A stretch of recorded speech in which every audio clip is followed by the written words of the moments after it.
West Ham sails. Villa have come close to a third, Watkins again, and Leon Bailey one of the changes. West Ham's race looks run in this particular game. 4 minutes to play, Villa 2, West Ham 0. Next up for them, the cup tie against Leeds, then it's Wolves at home, Palace away, Everton at home, and then a horrible run for them really. West Ham, Brentford away, Arsenal home, Newcastle away.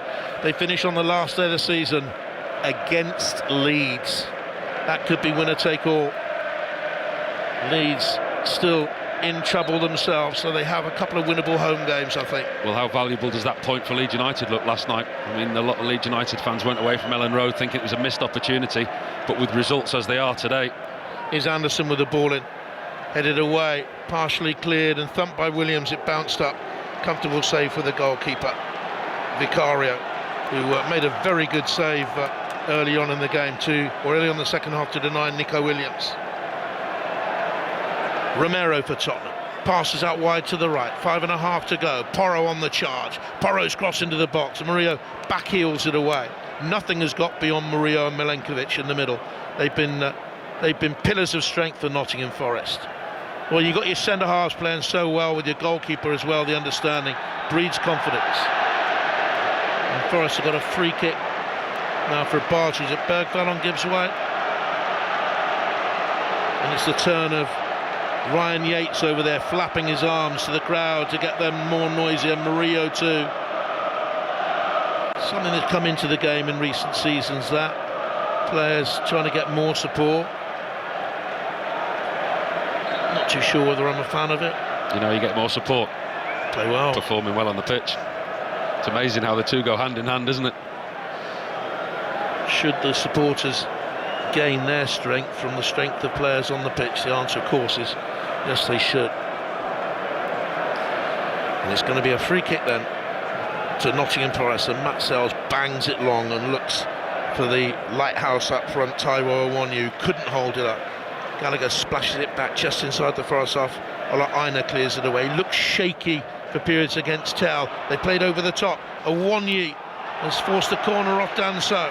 And there'll be enough for Nottingham Forest just to do this sort of thing with 4.5 to go. Now that's one for the commentator's view. I'm not sure they've had that one on there before. The lighthouse. What a great description of a centre forward. Tall, isn't he? Big man. I've got in my stats, he's 6 foot. He looks higher. He looks taller than 6 foot. No, he's bigger than that, isn't he? Well, he's taller than Vicario. Vicario's 6'4". That must be a misprint on from my computer at home, my typewriter. Going to be corner to Nottingham Forest on that left-hand side. 4 minutes to go. They lead 2-0. In it arcs. Milenkovic jumped, headed away, importantly, by Romero. Charges out, trying to get his defenders up, but there's no great urgency for them to get up. And Forest will pump long and away towards the far side again. Gibbs White is there, battling with Sarr in the air. There's a break out wide to Williams. Brings it under control, sweeps his right-footed cross to Awoniyi. 3-0. 3-0 to Nottingham Forest in a game that Tottenham had to win, and the Tottenham fans flood out of the Tottenham Hotspur Stadium, flooding away, not in their tens, not in their hundreds, they are flooding away in their thousands. Tottenham a beaten side yet again at this majestic stadium, a stadium that could host Championship football next season. That is a probability with form like this. Tottenham 0, Nottingham Forest 3. As quickly as they came in, they are leaving even quicker. The Tottenham fans came here today full of hope, full of expectation, full of aspiration to get behind their team and support a performance of a team that want to stay in the Premier League. Nottingham Forest have drained that out of everyone. The players, the supporters, they've been excellent today, Nottingham Forest. They've been rigid, they've been hard to beat, and they've hit Tottenham right where it hurts. Again, it's a brilliant delivery from Nico Williams, contender for player of the match without a shadow of a doubt. Spurs defensive line nowhere near where Awoniyi is. Simplest of tasks for the big striker who's just come on, and the lighthouse makes it 3. He's shining bright, the lighthouse up front. 2 minutes to go. Boos ring around the Tottenham Stadium. Look at the empty seats, Paul Robinson. They've got an international break. Days without a game now. Should they change? Solanke! What a save. That's a fantastic save by Matt Sells. Well, it's a super save from Matt Sells, it really is. There's a goalkeeper's pride in keeping a clean sheet. I mean, that's come from nowhere. A turnover of possession in the midfield, 25 yards out. Solanke lets fly as the ball rises up on the volley, low and hard to Matt Sell's left. Really good save from the Nottingham Forest goalkeeper. Can Tottenham get on the board? Half of their seats are empty. Most of their fans are in despair. In comes the cross, another good save by Sells, and the header is wide from Kolo Muani. The first save was from Danso, I believe, but Sells is so adamant to keep this clean sheet. Too little too late from a Tottenham point of view. I mean, that's a simple set play, an out-swinging corner into the near post. I think it's Solanke again who gets his head on it. Matt Sells dives to his right, gets two hands on it. Muani can't put the rebound on target.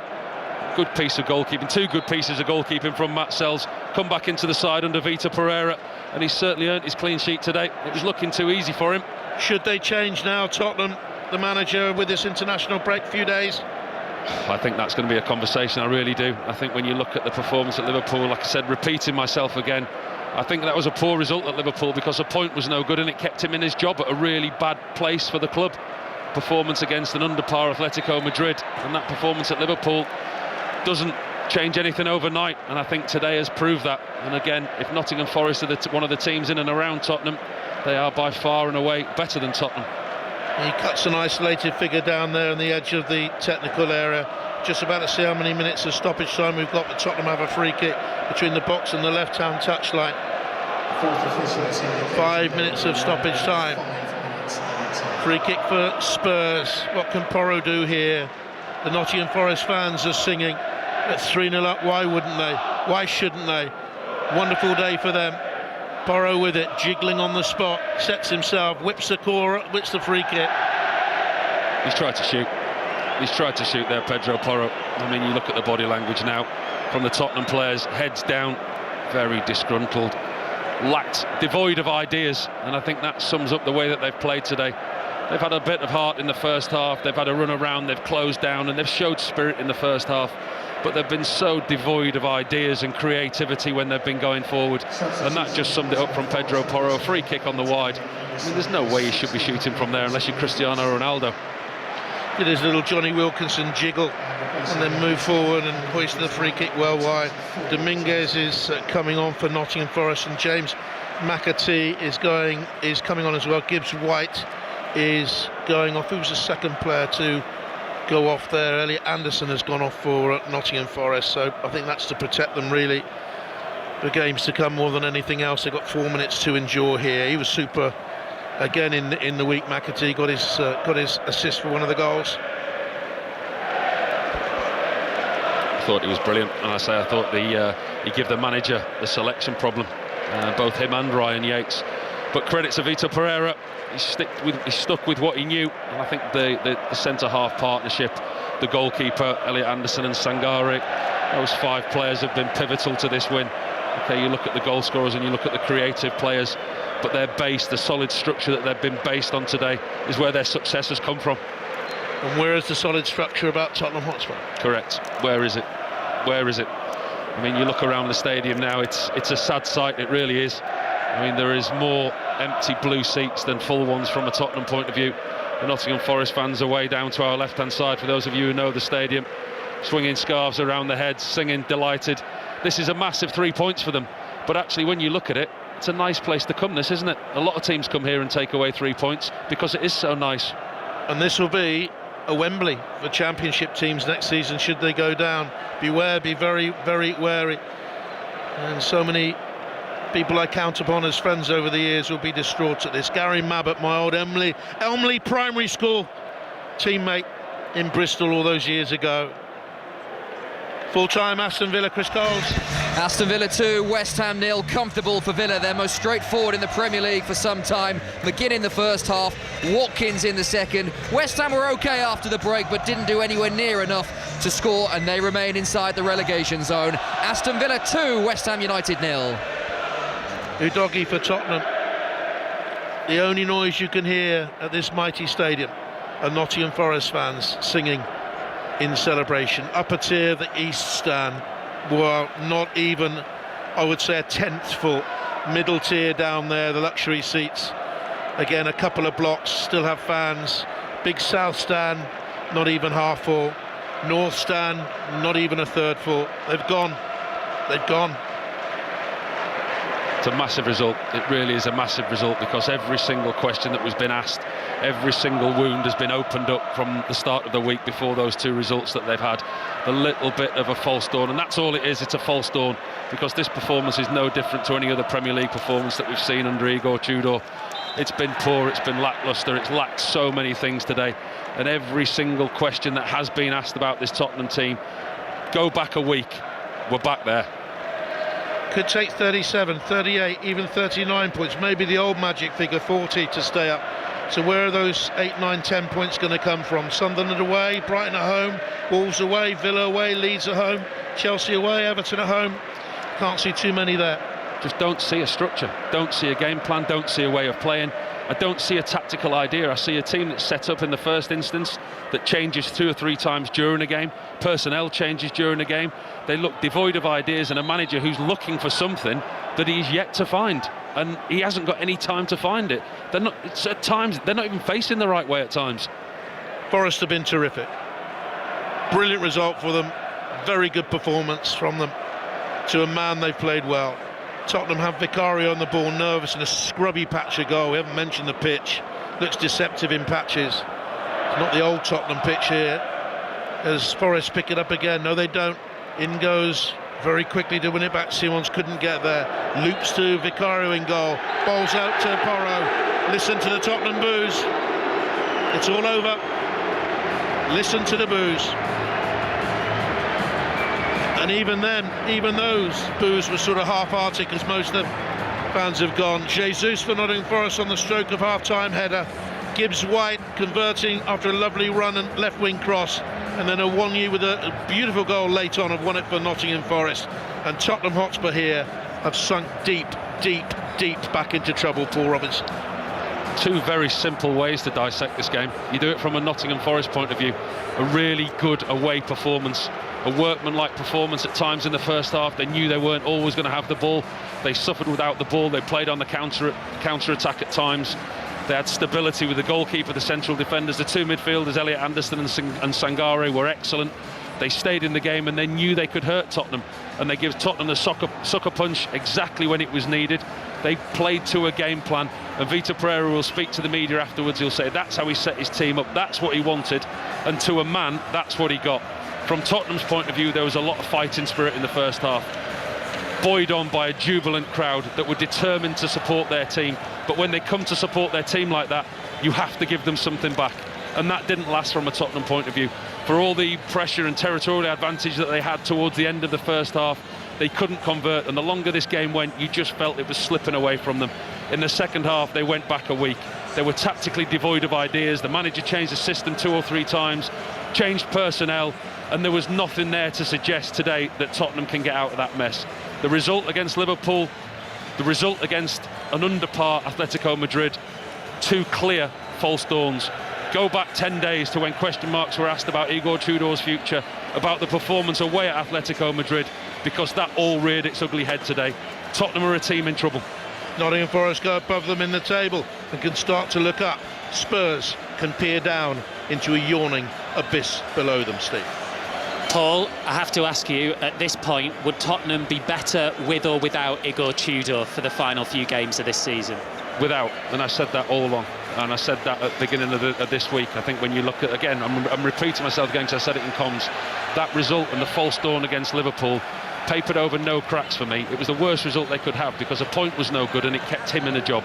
And I think their performance against Atletico Madrid, put that to one side, because they didn't come here to play, they didn't come here to win that game. Rewind 10 days when Tottenham came back from Atletico Madrid and there was question marks about his job. That's where we are again now, because the team just tactically, every single game that he's had, the manager, he's set up in a different way with different personnel. You look at the personnel that he's had, you look at the positions that they've played, you look at the in-game changes that he's made, your players are looking over to the bench going, what, where am I playing? And they get to the final third and there's no quality, there's no movement. Number of times the Tottenham midfielders got into the final third and all they saw was stationary white shirts. There's no fluidity, no creativity, and they honestly, they just look devoid of ideas. They are bang in trouble. Paul, Jonathan, thank you very much indeed. Tottenham Hotspur 0, Nottingham Forest 3. Forest, magnificent. Aston Villa 2, West Ham 0, and Newcastle 1, Sunderland 2, the other scores in the Premier League. So we will bring you reaction to all of that once we get to half-time in the League Cup final, because we are live here at Wembley Stadium with exactly 15 minutes to go. Much anticipated. The first time ever that the top two in the top flight have met in the League Cup final, and correspondent John Murray has the teams. Yes, but there are some big name absentees. Arsenal are without Eberechi Eze, scorer of the winning goal in the FA Cup final last year, injured in the week. There's no Timber, no Odegaard for Arsenal. For Manchester City, no Ruben Dias. It's been suggested he has a hamstring injury, so Ruben Dias not involved, and they can't play Mark Gay because of the regulations relating to this competition. He was signed after the first leg of the semi-final, so no Mark Gay either. So who is playing? The Arsenal team in goal, Kepa Arrizabalaga, so David Raya a substitute. Back four of White, Saliba, Gabriel and Hincapié. Then in midfield, Zubamendi and Rice, with Saka on the right, Trossard on the left and Havertz behind Victor Gyökeres. And I must say as well, one of the biggest cheers when the teams were read out was for the substitute for Arsenal, the 16-year-old Max Daumann. He is named as one of the Arsenal substitutes. And Manchester City have Trafford in goal, Donnarumma's on the bench as we knew in advance. Then the back four of Mateus Nunes, Abdulkadir Husanov, Nathan Aki comes in to play in central defence. He started just one of the last 10 matches. And Nico O'Reilly at left-back, 21 years old yesterday. Rodri in midfield with Bernardo Silva and Shirky, Semenyo and Doku, and Erling Haaland up front, who's never scored for Manchester City in 6 appearances for them at Wembley. So we've got John Murray, we also have Ian Dennis, Matt Upson and Julien Laurent, all with us in the commentary box with less than 15 minutes to go. Opposite us, members of the armed forces are about to unveil big sky blue and red and white banners on the pristine Wembley pitch. Feels like an appropriate time to see them actually, Jules, because the two managers are two of the great sergeant majors of British football at the moment. The intensity is massive.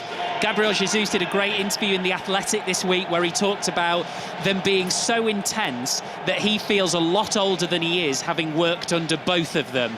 We will see that play out on the touchline from minute one. Yeah, absolutely. I mean, I think they're so intense that they just never stop. And maybe at that level, as a coach of this caliber, you don't stop. You not just think about the game and the games to come and your team and your style and your philosophy all the time, but you also think, as we heard before with Steve Brown when he was with us in Premier League Sunday earlier, every marginal gain, every little thing that can give you an edge, every 1%, 1.5%, 2% that can make you win a title, a game, a penalty shootout, anything like that. And they would be obsessed with those kind of things 24/7. Matt, when we had Tony Adams with us earlier, I would say he was positively giddy about this game, because he is certain Arsenal are going to win, which almost reflects the immense sense of confidence about this club at the minute. Yeah, I mean, I was driving in at that point, so I was listening, and he sounded great, Tony. I thought, you know, his mood and the stories he was telling. I mean, what a player, what a guy. You know, I can't say anything positive enough about Tony Adams and how he was as a player, and that's what he would bring into a dressing room. He honestly was fearless. It almost like he didn't care. It meant the world to him, but he managed to play in a fashion where he actually didn't care about the outcome. I saw him step up and take a penalty. I think it was against West Ham. I was about 18, I was on the bench. I mean, he wasn't particularly great at penalties, but he didn't, you know, he wouldn't strike the ball that well, but he always scored. So I guess he was good at penalties. And that's only because he would get up a ball and he wouldn't think about it, bang, he just did it. And that was him as a player. He could deliver that. So occasions like this, he would just, I'd lap it up. He would be all over it. And the way he spoke and the positive, he spoke about fear, didn't he? And about, you know, how the players that felt the fear could struggle in these kind of games. Well, he wasn't one of them. And he excelled in these kind of environments. The banners in front of us have now been laid out, and they do feature the two managers. You've got the red and white crest of Arsenal on the left, the paisley blue of Manchester City, the patterns in front of us, and it's actually laid out perfectly, Ian, because you've got the face of Pep Guardiola looking directly into the eyes of the face of Mikel Arteta down on the pitch there. That intensity, the way their relationship has changed since he was Pep Guardiola's assistant manager. He's a totally different man now, but when we spoke to Steve Round earlier, it was really interesting to hear about the way he's developed to this day as a coach. Well, I thought Steve offered a great deal of insight when we were speaking to him pitchside, but I was listening to you at the top of the programme, and Jules mentioned something about, you know, it's the apprentice against the master. Mikel Arteta has served under Pep Guardiola, but I wonder if we're seeing a changing of the guard, because actually Mikel Arteta, in that 1-1 draw in September, became the first manager to go 5 league games unbeaten against Pep Guardiola. So maybe the apprentice now is starting to school Pep Guardiola. Has he got his number? You know, I just think it's one of the many subplots to what makes this final so fascinating. And that's the thing, Matt. The next 90 minutes plus is just about the final, but the result of the final, the sprawl of it, is massive, and not just for this season. Yeah, no, it can be, but I think it's the job of the players for it not to be. I think that's a big point about this day as well. While we're all talking about the impact, how will it affect Arsenal, all the rest of it, I think the foundation and the core and the mentality that you have to have, like what Tony Adams was saying, you've got to not care. This is a one-off game. What an opportunity. I'm sitting here now, look at the state of Wembley, the colour of it, the flags, the supporters. It's a great opportunity to play on the top stage and win a trophy. Tomorrow, you're focusing on something different, and I think that it has to be that kind of brutal, and the cut-off point mentally has to be there somewhere. There's a great Manchester City tifo to our right-hand side. 1976, King of all Geordies, 2026. And I mean, it was Dennis Stewart, wasn't it, who scored that famous goal. And the picture on the tifo is him in the acrobatic shape of scoring that goal. It's absolutely brilliant. Away to the left-hand side, Arsenal are about to come up with something similar, because we're just looking at a big banner which is unfurling up from the bottom of the stand. There's the great white cannon, the Arsenal, it says in big white letters. Jules, what sort of cup final does Mikel Arteta want? What sort of cup final does Pep Guardiola want? I think if you're Mikel Arteta, and as Deno just said, lately you've done really well against Guardiola tactically, that is. He will want control, he won't want the game to be too open. We were saying with Matt earlier, preparing for the show, that it's not in Arsenal's interest to have an end-to-end kind of game, certainly not at the beginning. For Guardiola, however, because as Deno said, lately you've been on the wrong end of those kind of games, that control of Arsenal, if they get hold of the ball and of control of this game, it'll be very difficult for City to break that down, to break that machine down that can control games so well and be so solid. So from a City point of view, you want the game to be more open. From an Arsenal point of view, you want the game to be very closed. So which Matt do you think we'll end up getting? Hopefully open. Yeah. But Arsenal, like Jules said, will want it closed, and the likelihood is, I think they could be the team that does suffocate this game in the way that they want to. It doesn't mean it's going to be a boring game. I think it could be really entertaining. We're going to see some real high-level, top-quality play. But I think the way Arsenal play and how they've gone about this season, certainly since the turn of the year, I see a different team. It's just a team that wants to control the game. And all those seasons of coming second fiddle to City, I think it's gone into overdrive in achieving that this year. And this group of players know how to execute that really well. Let's go down pitch side. Maz Farouki's down there as the teams come out. Yeah, it's a very, very focused Mikel Arteta leading out his Arsenal team just from the tunnel to my right, Steve. Eberici Eze in a beanie hat, not sure it's needed in this weather, just chatting a couple of minutes as well ago to Mark Gahey just on the touchline. He looked very, very relaxed, but I have to say the Arsenal players look incredibly determined as they've just walked out onto the pitch in front of me. You know, Ian, you were talking about the question mark. Does Mikel Arteta kind of have the number of Pep Guardiola now in some way? It's really interesting when you see Pep's pressers. He doesn't like it when he effectively gets asked about the other manager. He didn't like being asked about Mikel Arteta and the idea of the dark arts. Presumably part of that is because he knows it has worked against him and his team. Yeah, I mean, he's not going to get drawn into anything like that because he doesn't want, obviously, that to be then used against him as some sort of a motivation to work the other way. So I can see that with Guardiola. But I also think that when I spoke to him recently after the FA Cup game at Newcastle, he railed a little bit when people were saying, because he actually brought it up saying, you guys think the title race is over. Yeah. And I think that he sees this as an opportunity to land a psychological blow. Yes, they're 9 points behind, but they've got a game in hand and they still play Arsenal in 27 days' time. So that gap of 9 points, if it goes City's way, could be down to 3. Well, Wembley is an absolute picture now. We can see Arsenal red and white flags away to our left-hand side.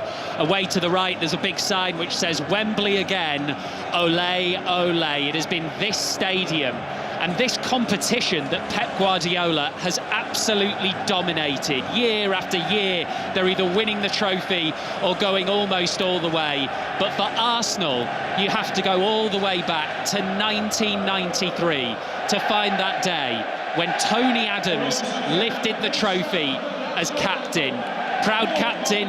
Proud Englishman, loved leading out his country at the old Wembley Stadium, and Arsenal as well. The League Cup final is live on 5 Live after the national anthem.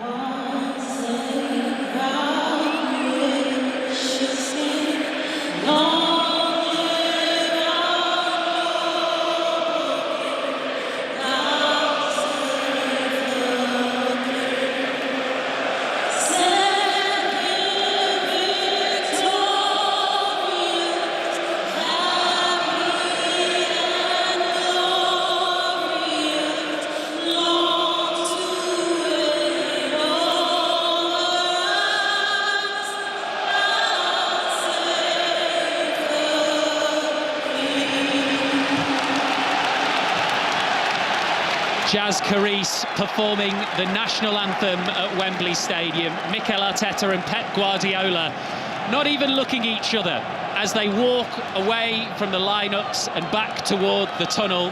The big red carpet is stretched out in front of both sets of players, and it really is now business time in the first cup final of the season. The big red banner, the big blue banner is being weaved away on the far side, almost like the covers coming off at Wimbledon and producing the pristine playing surface.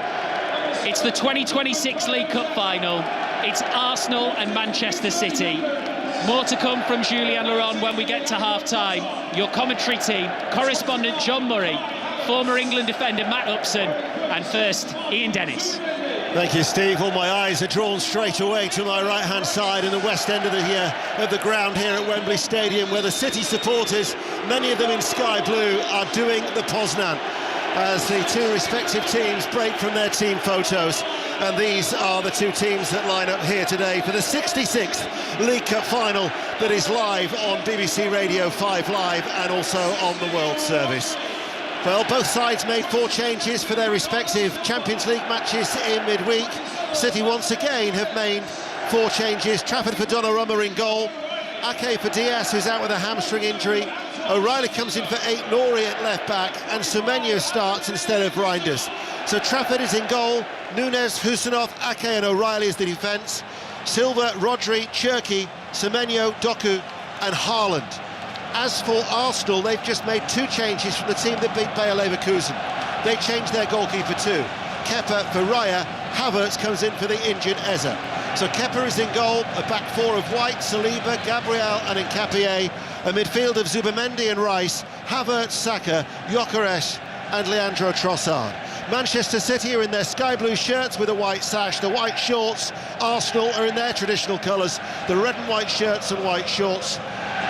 Matt Upson, what are you expecting? Well, I'm expecting a heck of a game, if I'm honest. And that's what I'm hoping for as well. I mean, everything points towards this being such an intriguing affair. I think the frailties of Manchester City could be at the back with the changes that they've had to make. But it's up to Arsenal to exploit those, Deno. It's up for Bukayo Saka to have one of those games. It's up to Havertz to really make it happen. And this could well be Arsenal's moment if they do. Well, when I started doing my research for this, I was really surprised about that statistic that you've heard throughout on 5 Live over the weekend, about it being the first time that the top 2 are playing each other in the League Cup final, in the history of the League Cup final. Came close in '83 when Liverpool were top and Manchester United were third when they competed in the final. And if you recall back to 1978, you look at the league table, Forest finished top and Liverpool finished second. But when they met in the League Cup final in 1978, Forest were first and Liverpool at that point were 5th in the table. But here we have the top 2, separated by 9 points.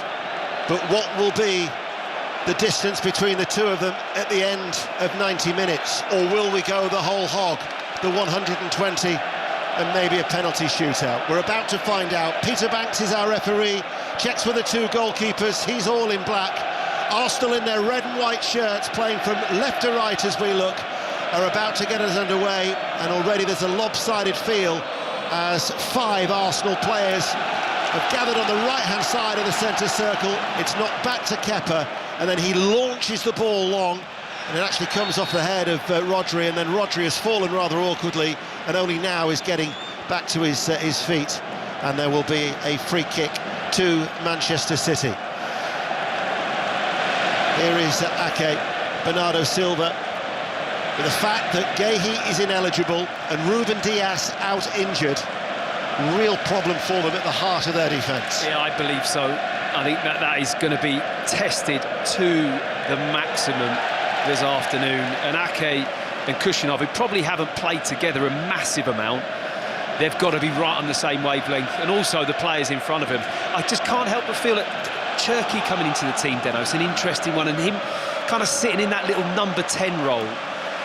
There's potential there for him to be a bit of a trump card today. I have to say, he's a clever little player, isn't he? He could really make things happen for City. Yeah, he's been involved in 4 goals in his 4 League Cup appearances so far.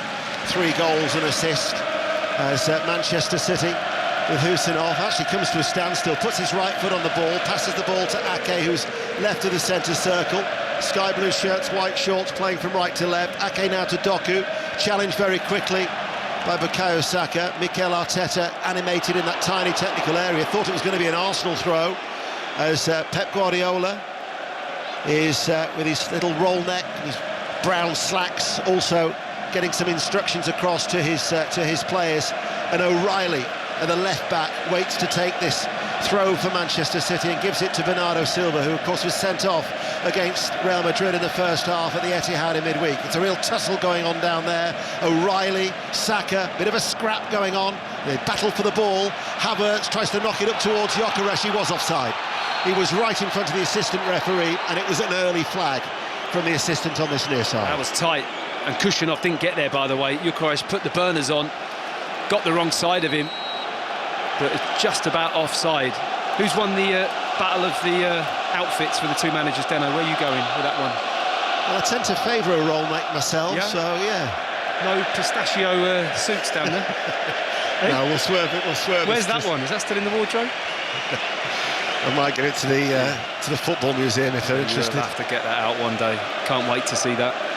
From the talk of the pistachio green to the lemon yellow of Kepa, the Arsenal goalkeeper.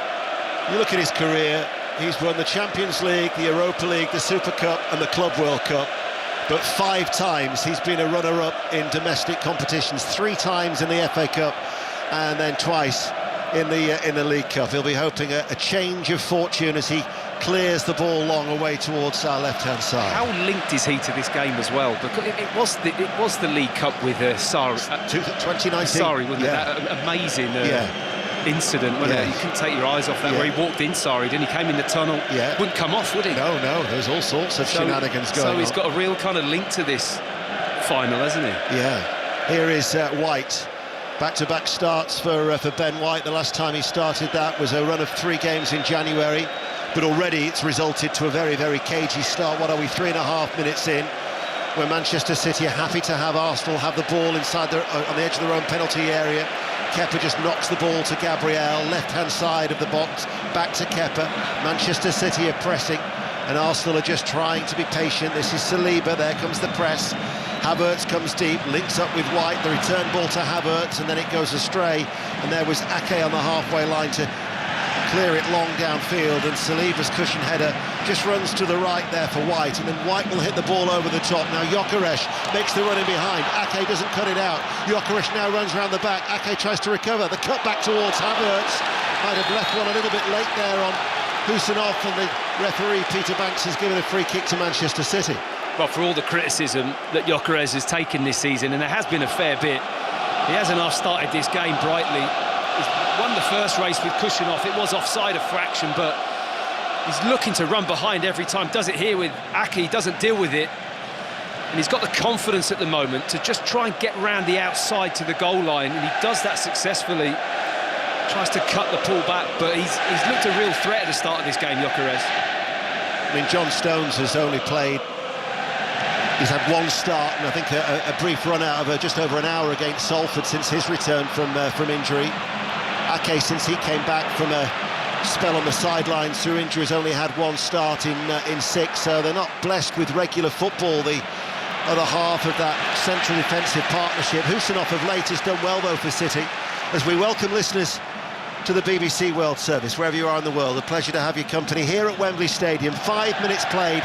It is Arsenal 0, Manchester City 0, and this is Matt Upson. Yeah, weirdly, we haven't really spoke too much about the battle with Haaland and the two Arsenal centre-backs, have we? It's not been a feature, really, of the build-up. Usually, I mean, he's so heavily in the talking points, Haaland, but whenever they do play against each other, certainly him and Gabriel, it's a fascinating tussle, isn't it? The physicality both of them like to bring. They're both kind of gamesmanship as well, I would say. Certainly Gabriel will take a bump and fall on the floor quite easily and win fouls, and whenever the ball is wide, both Arsenal centre-backs know what kind of threat he is, and they like to lock in, grab his shirt, grapple with him.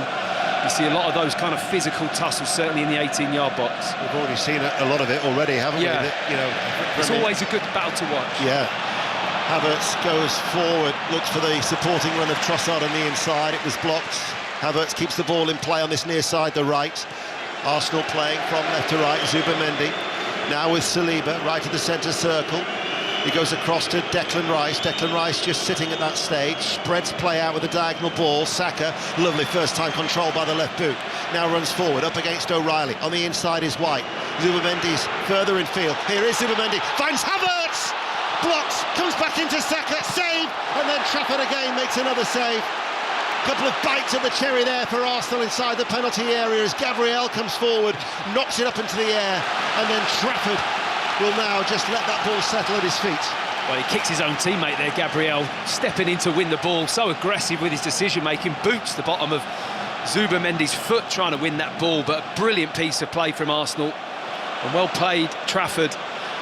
First real test of the game for the City goalkeeper, and he does really well. Comes a little bit fortunately as Ben White overran the ball but won it, but when the ball was slipped through to Havertz, he comes out quickly, Trafford, gets low and blocks the shot. I think he tries to nutmeg him, Deno, doesn't he? Just tries to poke that ball through his legs, but it's a good block from the keeper. He reacted very quickly, came off his line ever so sharply. James Trafford, never played yet for England. 6 times he's been an unused substitute here at Wembley Stadium when he's been representing England. But he did play here for Bolton Wanderers 3 years ago when they won the Football League trophy, beating Plymouth by 4 goals to 0. But to make such an important save so early on will have done his confidence the world of good. Absolutely. You just want to kind of get a piece of the action, really, and that certainly was.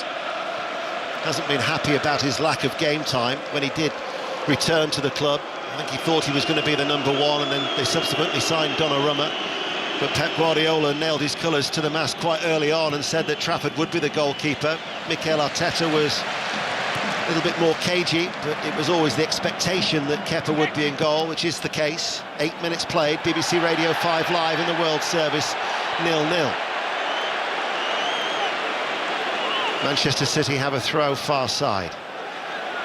In the half, to the right as we look, which is where their supporters are populated here at Wembley Stadium. It's a long looping throw off the head of Havertz. Saka finds Havertz, looks for the run of Gyökeres. Bernardo Silva wins the ball for Manchester City. O'Reilly has got an opportunity to run forward and runs into space over the halfway line and now leaves it for Doku.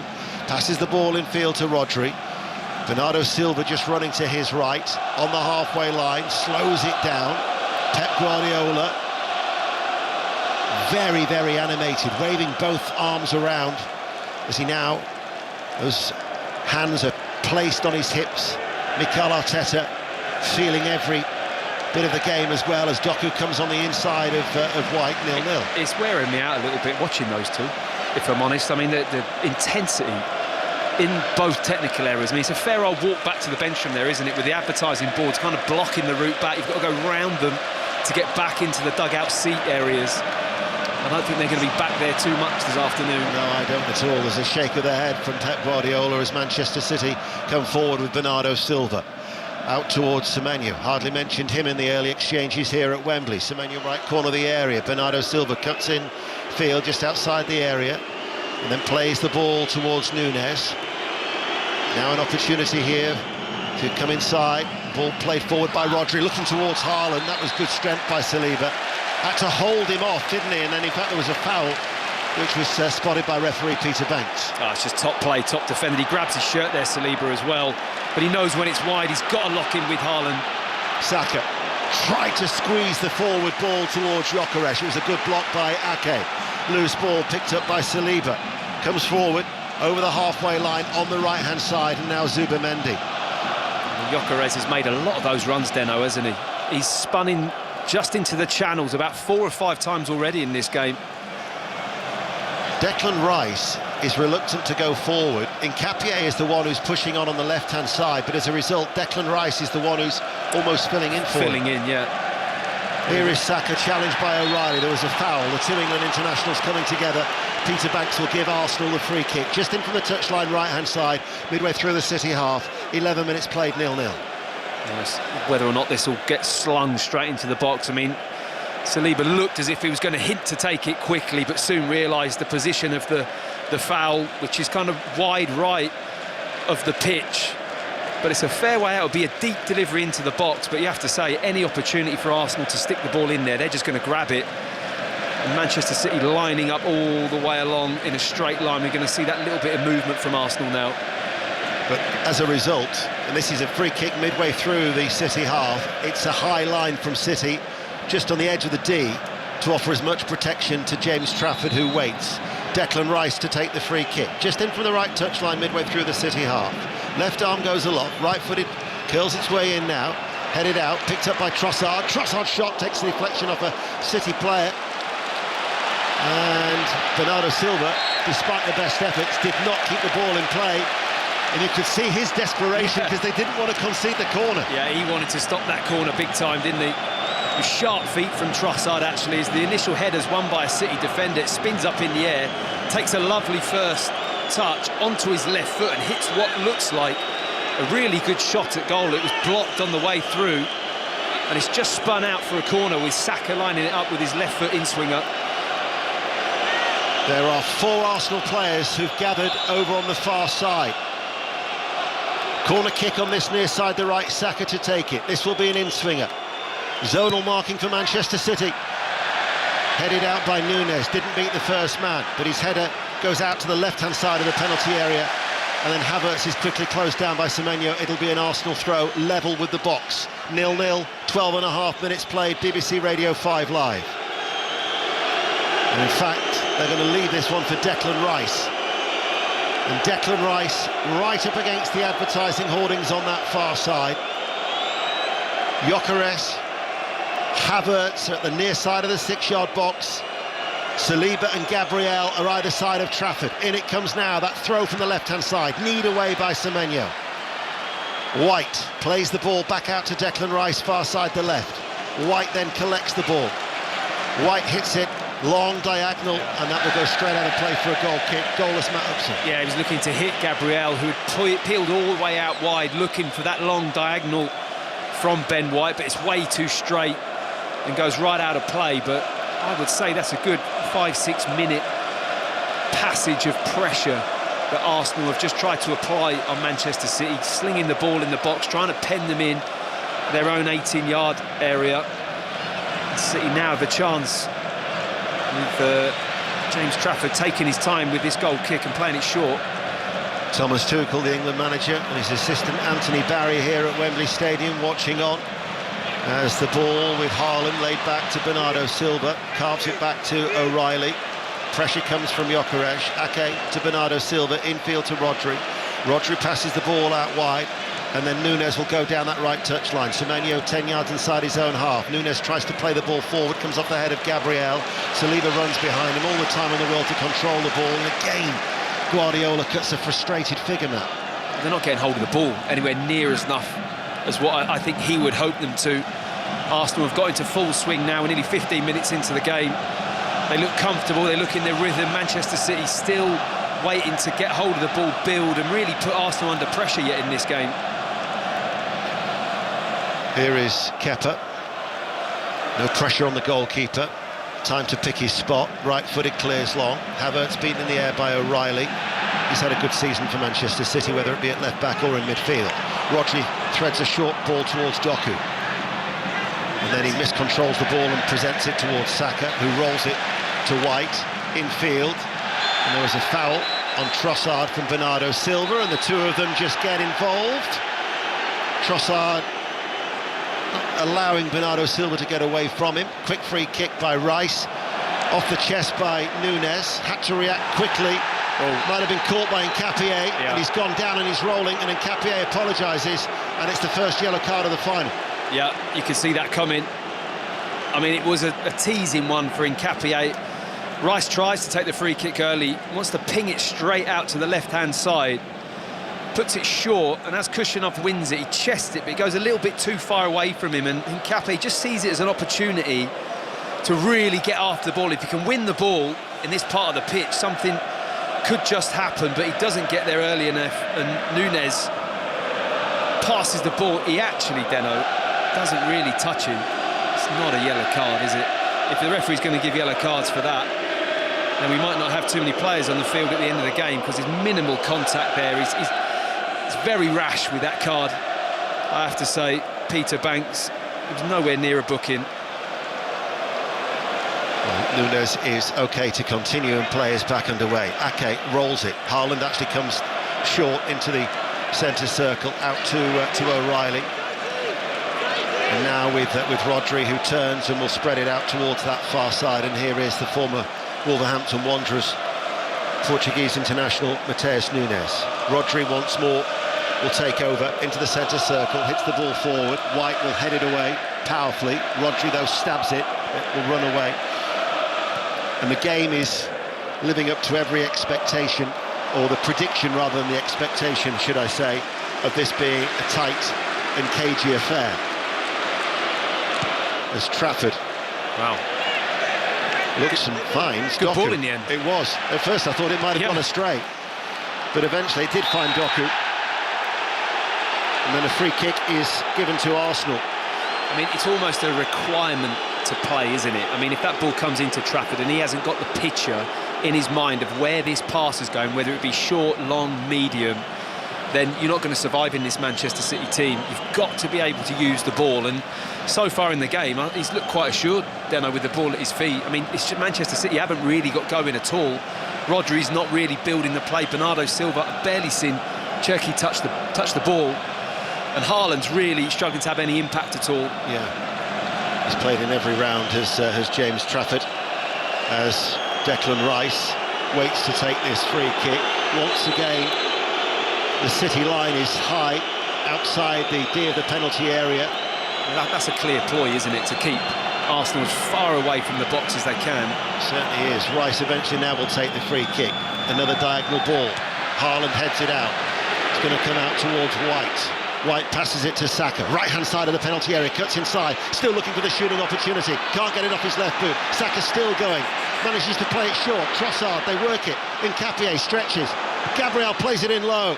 And Husinov, who was falling backwards, managed to get the intervention, and then Semenyo challenged by Zubamendi. There's a judge to have been a foul, and that will be a free kick to Manchester City midway through their own half. 18 minutes played 0-0. Yeah, clever little foul from Zubimendi. Was keen to let the referee know that it wasn't a yellow card. I mean, he does stop the progress of Semenyo, but I don't think he's got anywhere to go here. Manchester City pinned into their own 18-yard box, struggling to clear the ball. And Saka was desperate to manoeuvre that one onto his left foot, Deno, wasn't he? I mean, you thought the gap was going to open, nearly struck it, then had to put the brakes on, then went again, and in the end just got smothered out. Well, Manchester City haven't created anything as yet, and the only opportunity really of note was that Trafford save from Havertz. Since 2011, there's only been one goalless draw in the last 37 meetings between these two. But chances at a premium. Bernardo Silva prods the ball out towards Núñez, and he's able to scamper forward on that far side, the right. Semenyo now takes over, midway through the Arsenal half, does the little step over, looks to go on the outside. Semenyo delivers the cross, Haaland couldn't get there. Doku now left-hand side of the penalty area. Doku will win a corner, closed down by White. Corner kick to Manchester City, still 0-0. Yeah, good luck stopping Antoine Semenyo when he gets in full flow. Wow, he is a powerhouse. So dynamic with his movement. I mean, Hincapié is no slouch, and he's good at 1v1s, but he drops the left foot step over here, Semenyo, knocks it to his right, and just burns him for pace. It was simple, but the speed and power that he does it, Deno, is phenomenal, and the ball in was, what, half a foot away from Haaland's run. It was a brilliant piece of play from Semenyo.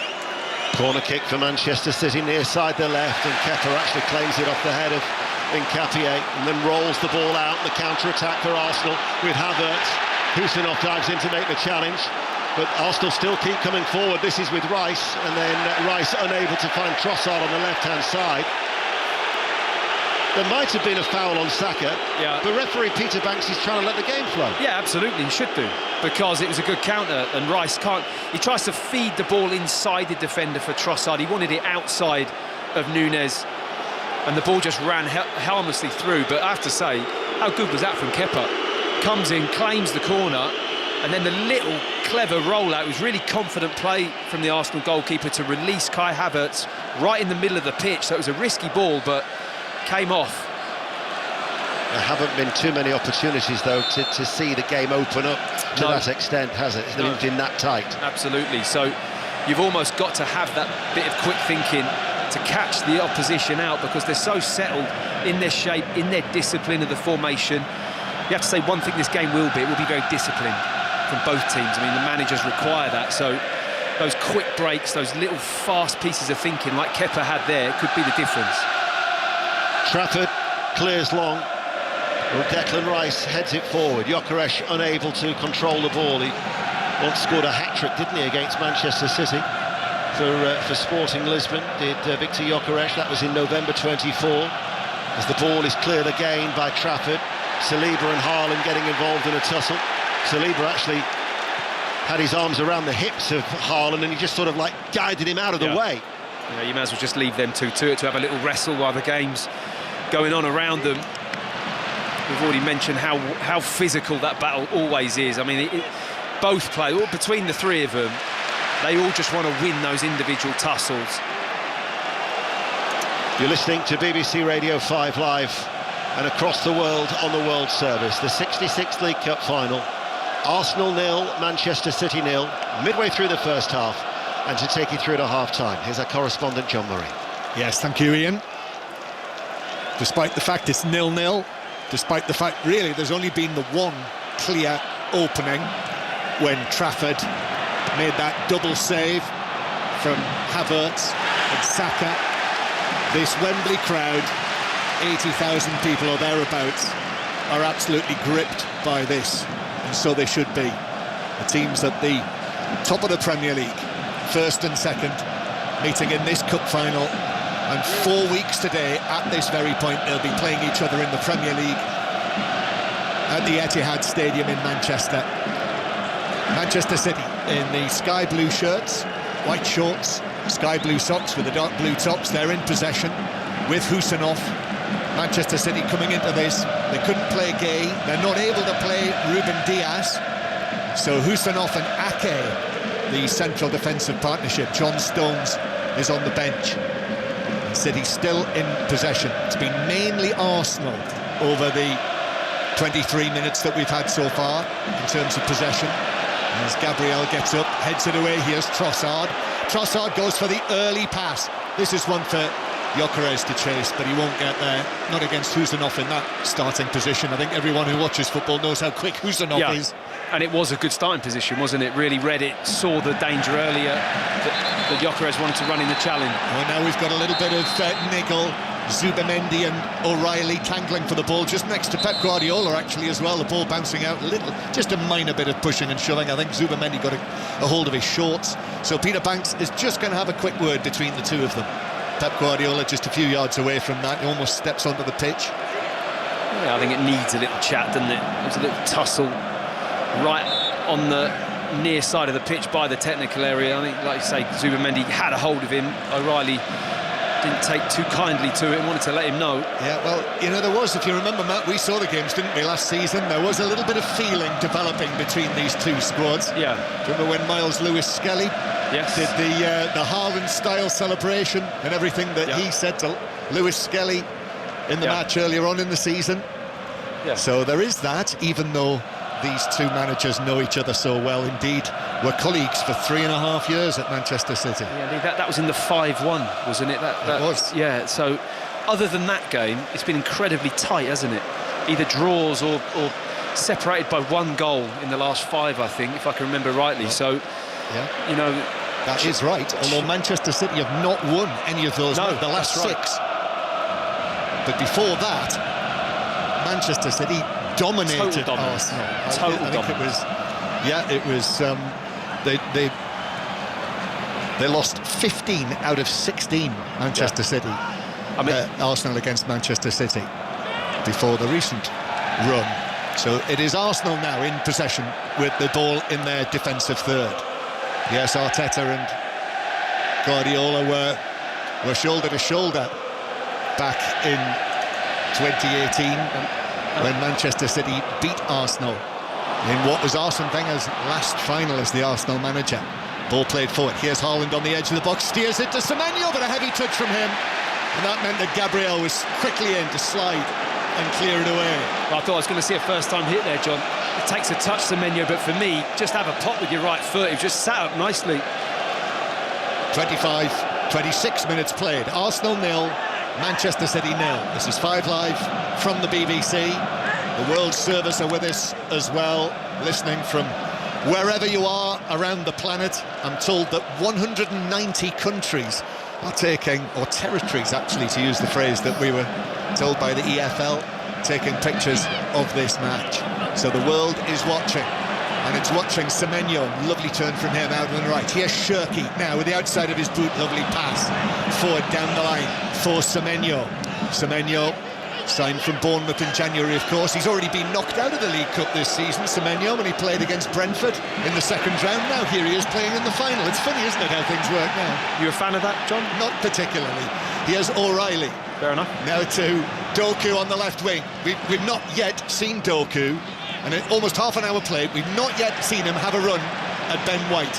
And White does well there, actually, tight in on the challenge. Jurriën Timber not fit, not involved for Arsenal, just like Odegaard, just like Eze as well. What a shame that is for the Arsenal supporters, that the man who scored the goal in the FA Cup final here last season is out injured, picked up an injury against Leverkusen. We understand. Rodri now. Rodri lifts a pass out to the right-hand side. And in it comes Shirky, but that was blocked by the first defender. This is Manchester City's best spell. It feels like it's the most concerted spell of possession that they've had in the match so far. Yeah, I'd agree with that. I think they've just started to get hold of the ball. Pep looks a little bit calmer, stood in his technical area now that Manchester City are up the pitch, playing in Arsenal's half, having a nice bit of possession. I think it's key they've got to get the ball out to Semenyo as often as they can. Nkape on a yellow card as well. He's got to get him 1v1. And that's what he's doing. Semenyo takes him on, goes past him. Semenyo's ball, that's cut out by the diving Gabriel to block it behind for a corner. You said it, Matt. That's the key. You know, as the game develops, you kind of wonder where these little openings are. Thought Cherki might be challenging, sitting in behind Rice and Zubimendi between the lines, but it's Semenyo. He just looks so confident. I mean, to take this move in his stride as well as what he's done and gone to City with the pressure levels as high as what they are, tells you a lot about him, and is carrying that on into this final. So it's a corner to Manchester City. Bernardo Silva, left-footed, deep towards the back post, and that is comfortably and easily headed away by Saliba under no pressure. Doku is then challenging with Saka, and it's the Arsenal captain in the absence of Odegaard who is able to emerge with the ball. Then there's a foul in the centre circle by Bernardo Silva, which ends up with Gyökeres, or who is it who's been challenged there in the centre circle, who ends up on Trossard, it is, yeah, who ends up on the ground, and it's a free kick in the centre circle, and almost half an hour played. Just have a feeling from what we've seen so far, a couple of times it feels like Manchester City are just doing their best to try and wind up Trossard. Possibly. Remember, he got sent off. He's got a bit of history in this fixture as well, hasn't he? Sent off at the Etihad. That's right, for recklessly kicking the ball away so long after that whistle went. John, do you remember? Yes, I do. Literally, was it even a second?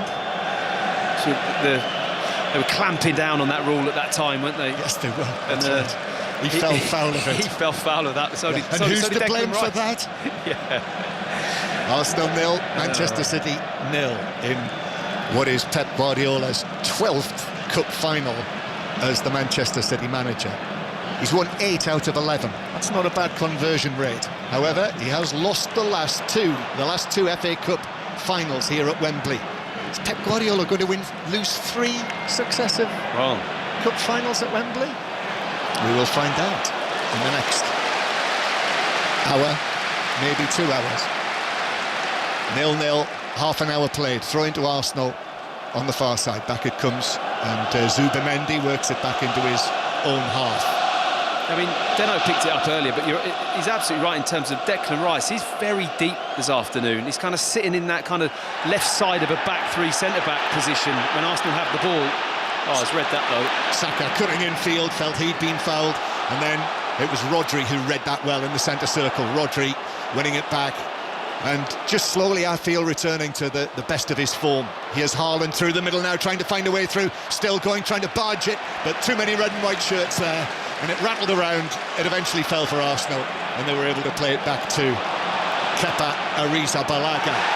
And then that's a sturdy challenge from Husanov, just down in front of us here, and the yellow card is coming out for the Manchester City central defender for that challenge on Gyökeres. Wow. I mean, I'm not even convinced that's a foul. I mean, I'm waiting to see the replay on the screen in front of us, but from where I'm sat, I mean, it was coming right towards our position here. It's a great race between Kushyanov and Gyökeres, and as he slides in, I mean, he doesn't need to win this ball.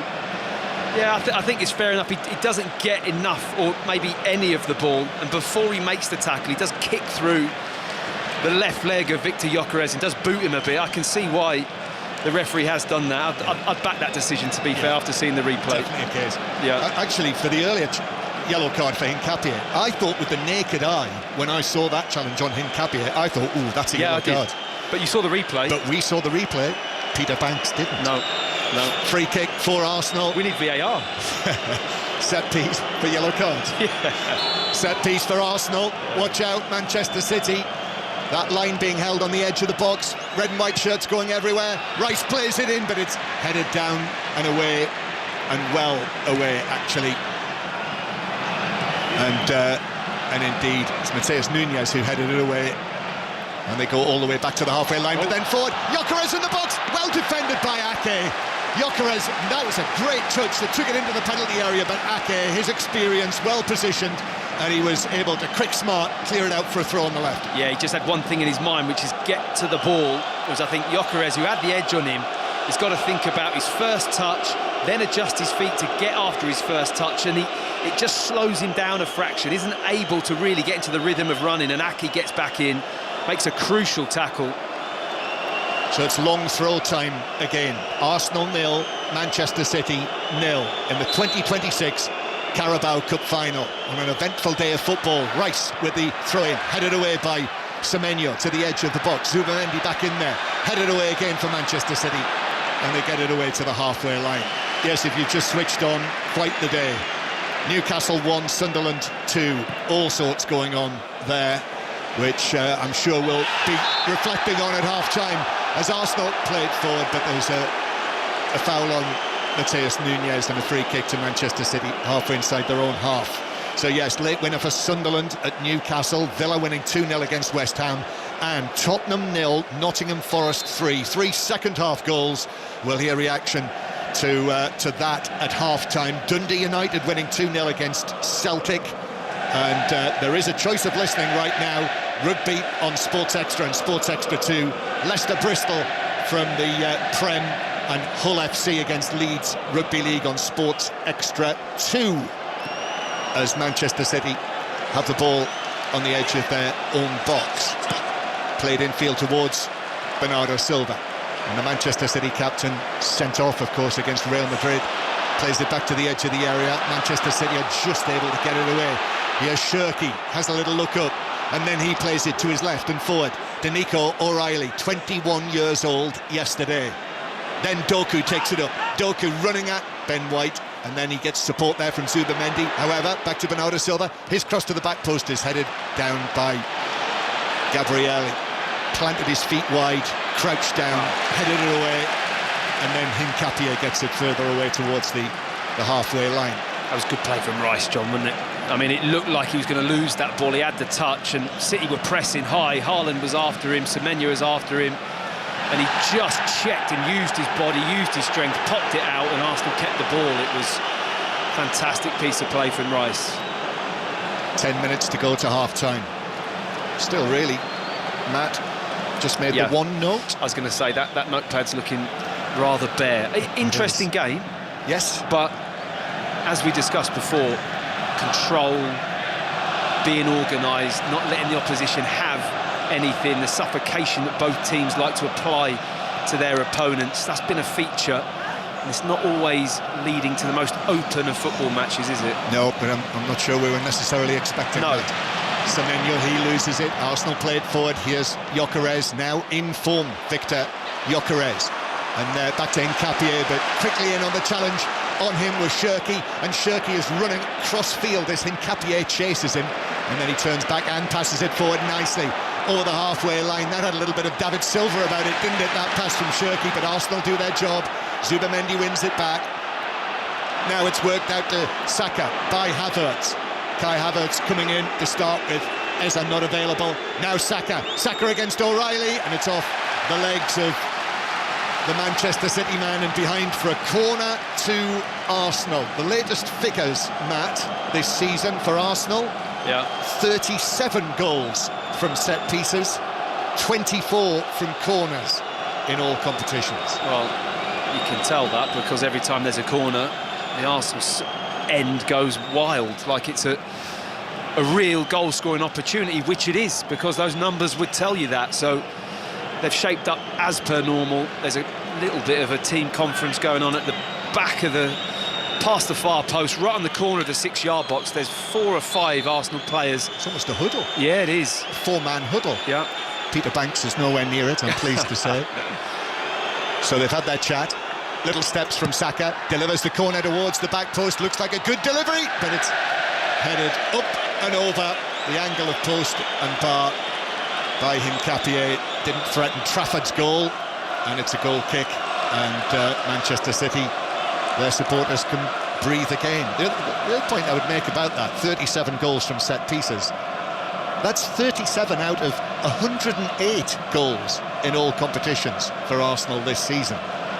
They do score a lot of goals that aren't from set pieces. Anyway, yeah. I mean, I wouldn't be able to tell you what the average, if you were to split every team's goals, what percentage of them are set plays. I would say it's still maybe the highest or higher than it will be. Don't worry than anyone about else. that. So you know, but is it the big deal that we're all making? It's a deal. Yeah.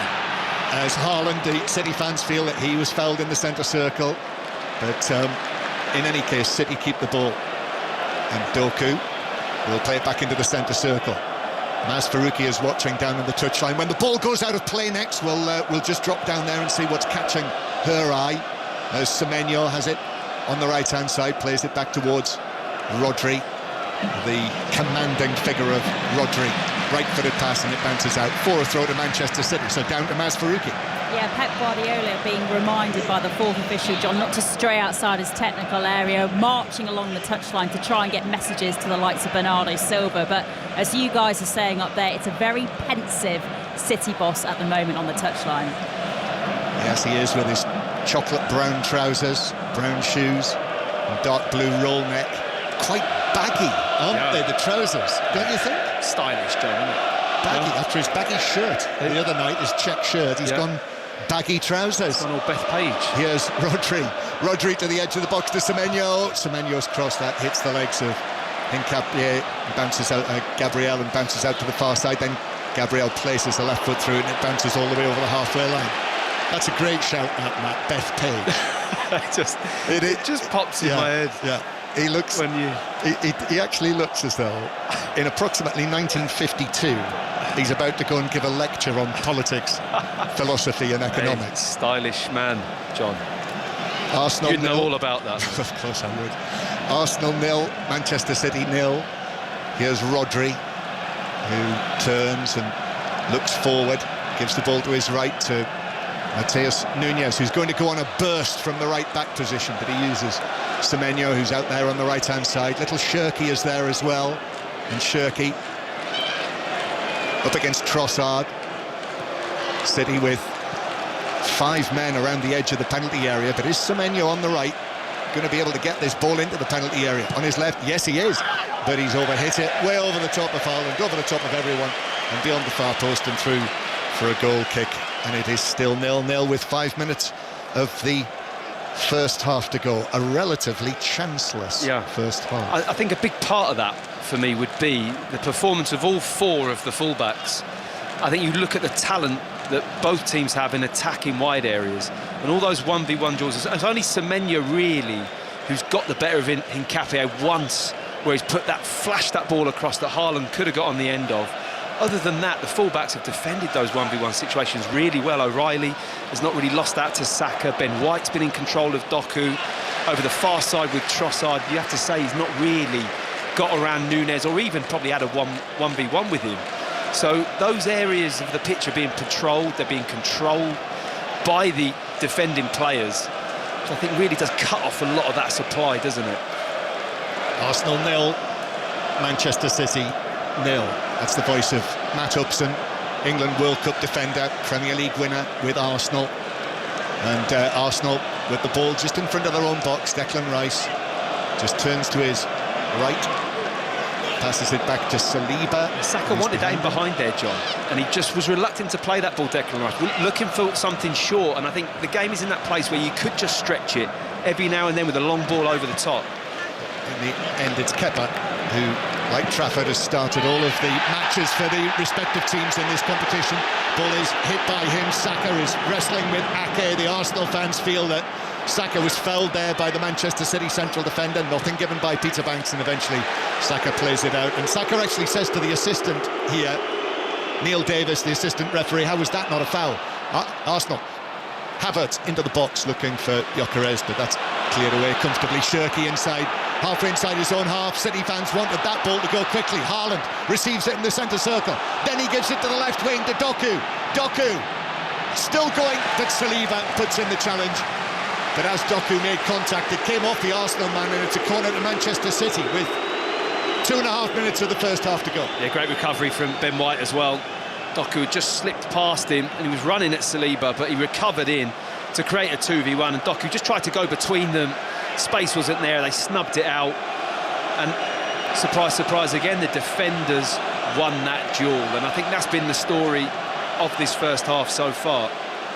Goalless on 5 Live and the World Service from the BBC. If you're on the move, listen via BBC Sounds. Corner taken short by Manchester City. Shirky gets it back, curls it in left-footed. Haaland was leaping for it, but not able to get any contact. Haaland, who's scored in Manchester City's last 3 matches against Arsenal, incidentally. Back to Nunes. Nunes crosses it to the back post. Hincapié heads it away, comes out into the full-back position. Doku gets the ball down. Doku into the box now, cuts across, shoots, but it actually hits Gyökeres, bounces all the way across the edge of the box. Bernardo Silva then taps it back to Matheus Nunes. Then the delivery from Bernardo Silva, headed away for Arsenal. Got it well, Rice on the edge of the 6-yard box. good distance on the header away. Manchester City finishing the half well. Shirky through the middle, but into congestion on the edge of the D, and it's Declan Rice who comes out with the ball, but his pass forward to Havertz, that was won back by Manchester City, by Mateus Nunes. Shirky just moves into the penalty area, then puts his foot on the ball, looks behind him, Rodri's there. The Arsenal supporters trying to urge their team on. They've got the left half of the stadium, the red and white as we look, the sky blue in the other half. Manchester City supporters, this is the 22nd trip to Wembley under Pep Guardiola in his 10 years. Into the box for Manchester City. Bernardo Silva trying to find something, trying to find that space. Declan Rice in front of him. Bernardo Silva gives it back to Shirky. Shirky near the corner of the box, into Semenyo on the edge of the area. He beats the challenge, but he's taking it to the dead ball line. Clips it across. Haaland on the stretch, couldn't get it down. Off his head, hands over his face now for the big Norwegian. But over the top, goal kick, 0-0. I mean, how Semenyo stands that ball up on the run with his right foot. What an athlete he is. He's just got a turn of pace. His first couple of yards, he receives the ball. He's on the edge of the 18-yard box and he just knocks it through. Declan Rice trying to recover back in, can't stop him getting the cross in. And I'm just loving the two Arsenal centre-backs when that ball is wide. Either one of them are looking for Haaland every time. He'd peeled onto the back this time, so all of a sudden this White and Nketiah, when you look at that Arsenal back four in the air, it's so strong. You don't have to win it against Haaland, you've just got to not allow him to have a free header. And they're just looking for him, just to bump him in the air, and they do it really well. Yeah. 1 minute of added time. Erling Haaland, who's, as I say, not scored at Wembley for Manchester City, not scored in a cup final for Manchester City. But scored... incredible, that, isn't it? It is, surprising. Scored again, mind you, I was saying before Christmas, I was saying, well, he's never scored in the Bernabeu, and he then scored in the Bernabeu. Half-time approaching, 5 Live in the World Service. Deleth Lloyd is here at Wembley for the World Service. Steve Crossman is with us here on 5 Live. We're going to be hearing from Tottenham, from Bruno Salto, the Tottenham coach. We will be hearing from Milenkovic of Nottingham Forest, Regis Lebris of Sunderland, Newcastle's Eddie Howe and Martin O'Neill of Celtic during the half-time break. So stay with us for that, and so much to talk about on 5 Live on 6:06, and the lines will be open very shortly for you to talk to Robbie Savage and Chris Sutton. Here is O'Reilly. O'Reilly away from Saka down the left wing. In added time at the end of the first half, still going, but Saka just gets the foot in on that. And there is the half-time whistle, and it is 0-0, Matt Upson. Yes, 0-0, and a game that has gone to, or in the direction of everything that was kind of said about it beforehand. Two teams, very tight. Two coaches, very controlled in their approach and what they want from their team. Is so evenly balanced between City really coming back in the last 10-15 minutes of that first half after Arsenal looked to have it really controlled and applying a lot of pressure. City all of a sudden went into their rhythm, started to show that they can control the narrative in the Arsenal box, couldn't clear their lines. I thought it was a really impressive piece of play from City to keep that ball alive. Every time it got cleared, a City player picked up the second ball, recirculated it, put Arsenal under pressure again. So both managers going in, I would say relatively happy, John, with some things they've seen, and we are no further along, are we, to getting any hint as to where this trophy's going to go this afternoon. No, very different to the last match I commentated on, Barcelona against Newcastle. Yeah, slightly different. Slightly different, but, you know, life is full of surprises, and variety is the spice of life. And at half-time here at Wembley, it is Arsenal 0, Manchester City 0. Wow. Julian Laron is also watching with us. I feel like saying just breathe, because the intensity of that half, wow. Yeah, exactly, and we said before the game that it might not be the most exciting in terms of how many goals or even how many big chances you get, and really apart from that Kai Havertz one in the first half, we haven't seen that. But the intensity comes from how tactical this game is, how every team in terms of structured with the ball and without the ball is just so efficient and so perfect. And you look at the two wingers for each team defending and closing down the half space for either team, the centre backs being very good against Gyökeres and Haaland on each side. It's just a very, very high level of football, really. Havertz should score, but that is still a triple save from James Trafford. Yeah, great, and I don't know if Trafford expects Havertz to let the ball roll like that in front of him, really. or if he's actually like us, a bit surprised that Havertz doesn't take it a little bit earlier. But it's a great save, and then he gets up very early, very quickly for the Saka one, and then again after that. And for somebody who doesn't play much, doesn't play regularly really as a backup to Donnarumma, it's good certainly from a Pep Guardiola angle and City angle point of view to see that he's not too rusty. Matt Upson, I think you're just being offered a pie, but I am. Right. Before you have I been overlooked there? No, Steve? you've not been. No. So you have been delivered a pie. So you're tired. Thank you. Before Sorry. you took in, just talk to us a bit about that battle again. It's like they've never left off between Haaland and Gabriel. Yeah, I mean, every time I see them play together, it's like they're long-lost friends, aren't they? Yeah, that's one word for it. Yeah. They just can't leave each other alone. It's like, constantly tussling. When the ball is wide, and I think when you're playing against a player that has the size, power, dominance of Haaland, both Saliba and Gabriel know that Semenyo's wide with the ball, or Doku, where is he? That is the only thing you need to think. Forget the space, forget what position you are in the 6-yard box. Where is Haaland? You have to have a hold of him. And one of them, Saliba, has his shirt. Haaland tries to push him away. He grabs his shirt so he can't get away from him. I mean, shirt pulling in the box obviously can get flagged up, but that for me is acceptable. That's just good play. That's just two players really trying to get the better of each other, and they're not allowing him any space. So if he gets free today to head one in, that's going to have to be some movement, or they're going to have switched off because they're so hot on that. One touch in the box for Haaland in the whole of that first half. Yeah. That was the header on that Semenyo cross. Apart from that, City haven't been able to find him, and Arsenal will be very happy in the way they kept him obviously away from the ball and from any other kind of chances. Great half. For a half with only one clear-cut chance. Great half. So intense. 0-0 then in the League Cup final. Arsenal and Manchester City. Obviously, second half commentary on the way here from Wembley Stadium. Before that, the scores today in the football: Dundee United 2, Celtic 0. Obviously massive at the top in Scotland. In the Premier League, Sunderland scored a late winner at Newcastle. So Newcastle 1, Sunderland 2. Sunderland leapfrogging Newcastle in the table. Villa 2, West Ham 0. But what is feeling like so far the big story of the day: Tottenham Hotspur 0, Nottingham Forest 3. Reaction to all of that after the news on 5 Live with James Wickham. The voice of the UK. This is BBC Radio 5 Live. The government says there's no need to cap energy company profits despite surging oil and gas prices caused by the conflict in the Middle East. The idea was suggested by Lord Walker, the Prime Minister's cost of living advisor. The Housing Secretary, Steve Reed, was questioned about the proposal on the BBC's Sunday with Laura Koonsberg programme. The government is taking action on bills. In a week and a half, when we get to April, the average household energy bill will go down by £120 on average, and that's locked in for 3 months, regardless of what's happening in the Middle East. But if prices go up, which everyone expects to happen, would you think about capping energy companies' People are going to see their bills go down. There's no need to cap. Their bills will go down. Iran has threatened to close the Strait of Hormuz completely if US forces target power plants in the country. President Trump has said the facilities would be obliterated if Tehran didn't open the waterway, a vital supply route for oil, within 48 hours. Here is Israel's Prime Minister Benjamin Netanyahu has vowed to personally pursue senior commanders of Iran's Revolutionary Guards during a visit to an Israeli town struck by an Iranian missile yesterday. More than 180 people were injured in strikes on 2 towns in southern Israel. The new Archbishop of Canterbury, Dame Sarah Mullally, has arrived in the city at the end of her 6-day walk from London. She'll be officially installed as the 106th Archbishop of Canterbury at a ceremony in the cathedral on Wednesday. Professor Andrew Atherstone wrote a biography of Dame Sarah and believes she'll be a unifying figure. She won't be on a jet plane travelling around the world at great speed.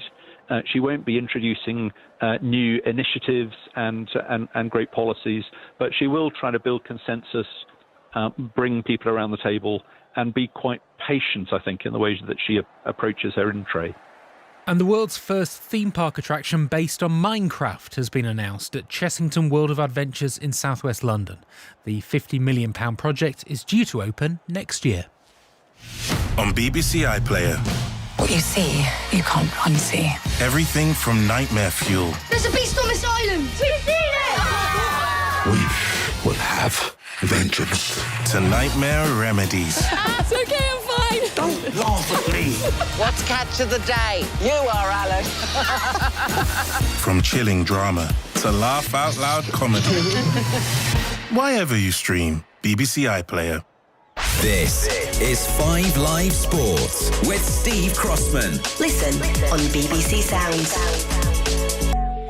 Arsenal 0, Manchester City 0 in the League Cup final here at Wembley Stadium. Second half commentary on the way in the Premier League. Massive result at the bottom. Nottingham Forest beating Tottenham Hotspur 3-0 at Spurs, who are now just a point above the relegation zone. They still haven't won a league game in 2026. Manager Igor Tudor didn't do any post-match media. That's because he's had a close family bereavement. So assistant manager Bruno Saltor has been speaking to Rob Nothman. It's a tough day for you and for all Spurs fans. How do you explain the performance, which was good in the first half, not so good in the second? I explained it, as you said, like first half I thought we were on top of the game, the better team, and small details right now they're affecting us. Like we concede them from small mistakes. Then we need to minimize even more that, because as I said right now, those small actions they're not going for us, and we are not capitalizing their mistakes.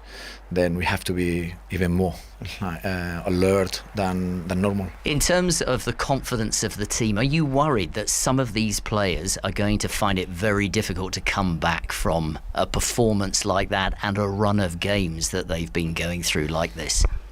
Of course, it's a difficult moment, and of course, confidence. But confidence comes from preparation, and confidence comes from thinking in next action, thinking in how you can help the team. And I think I trust the players. I can see how much they care. That's why sometimes they can feel like you can see it in that way, because they care a lot about the team, the club, and we just need to keep adjusting certain things, as we show against Liverpool, as we show against Atletico Madrid, and as we shown like today for 45 minutes, and we need to be consistent with those performances. Bruno Saltor speaking to Rob Nothman, who's also been talking to Forest defender Nikola Milenkovic as they move 3 points above the relegation zone. Well, Nicola, many congratulations. That was a really resilient performance. Everybody knew how important this game was. Could it have gone any better for Forest? Yes, really important game for us, really important win, but not decisive. There are a lot of games in the front of us.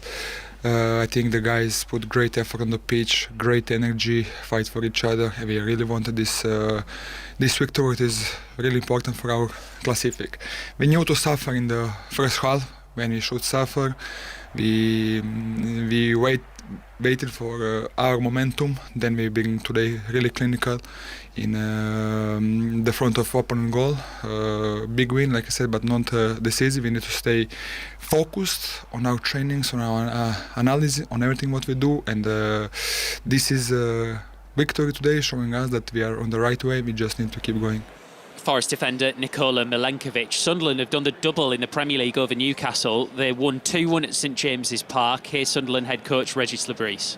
We are talking about fine margins, so it was about just stick to the plan, and those games are emotional, and the plan helps to stay composed and to stay aligned, and it wasn't complicated. It was something we used to talk about, our game plan, the way we want to play together. Don't lose your mind, and we have the different key pillars in our way of playing, so trust them. You're standing in front of us now, you're looking so calm, you're looking so composed, but personally inside, what does this mean to you, 2 wins out of 2 against Newcastle? Yeah, it means a lot. It means a lot. I know that it's a big achievement, especially this first year in the Premier League, after 8 years in the second and the third level. So it means a lot for our fans, it means a lot for the squad, for the club, and for me as well. Regis Lebris speaking to 5 Live's Lee Blakeman, who's also been talking to Eddie Howe about how he picks up his Newcastle team during the international break. Difficult for us because that's slightly unusual with the season that we've had. To have the length of time now in between games is not something we want, bizarrely. That will linger for a long time for us, and I'm sure for everyone connected with the club. So all we can do now is give the players, I think, a little bit of time away, time to reflect on their own conditions, and then we come back together and we work really hard for our remaining fixtures. I know you're not a person to make excuses up, but when you just mentioned the fixture list there, could that be a partial explanation for the difference in the 2 halves? Was it just a matter of running out of steam for some players? I do think there was some fatigue in the performance. I'd be lying if I didn't think that, but I don't think I want to use that as the primary excuse. I think it was very similar to Barcelona, where we seem to not be able to keep going in the way that we had in the first half. But we're professional players. We pride ourselves on being the best that we can be. We've worked really hard for this moment, and we have to execute better. So I think we have to absorb the blame and take the accountability ourselves. There's no excuses, and we will work to do better. Eddie Howe there. Celtic's title hopes have taken a dent after a 2-0 defeat at Dundee United. So Celtic are third. They're 5 points behind the leaders' Heart, and they're 2 points now behind Rangers. Here's Martin O'Neill. Yeah, very disappointing, of course, the result, naturally, and the performance in the second half did not match anything at all. So, yeah, very disappointed. In terms of the match, what just didn't quite work as far as you were concerned from your side? We had a lot of possession in the first half. We seemed to be camped outside their penalty area. We couldn't penetrate them really.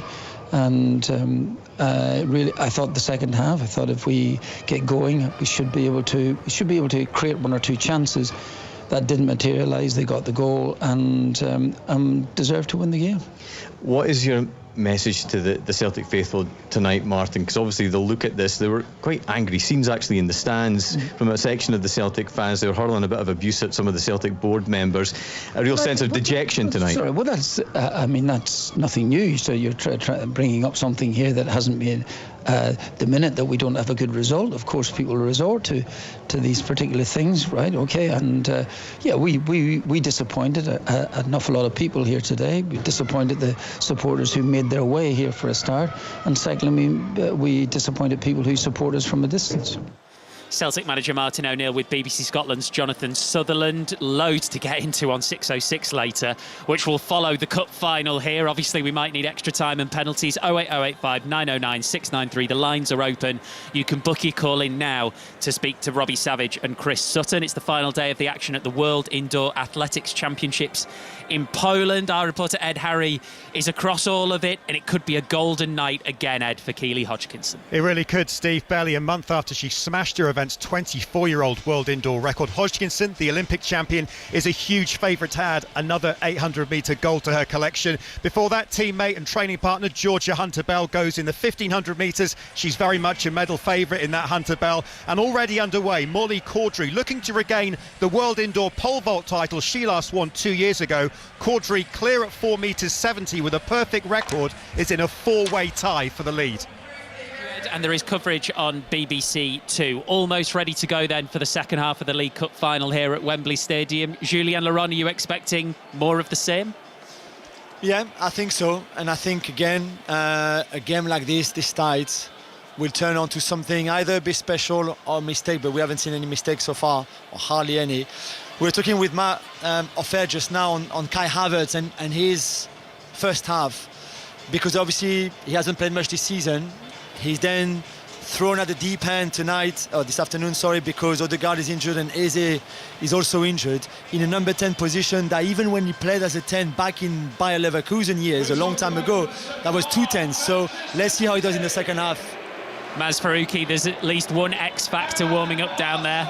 Yeah, and the Arsenal players just coming back out the tunnel just to my left. The Arsenal subs, including Max Dowman, back in their seats, but he got a very warm reception just on the pitch in front of us, knocking around the ball with Noni Madueke during half-time. So certainly the Arsenal fans perhaps would like to see some of him in the second half.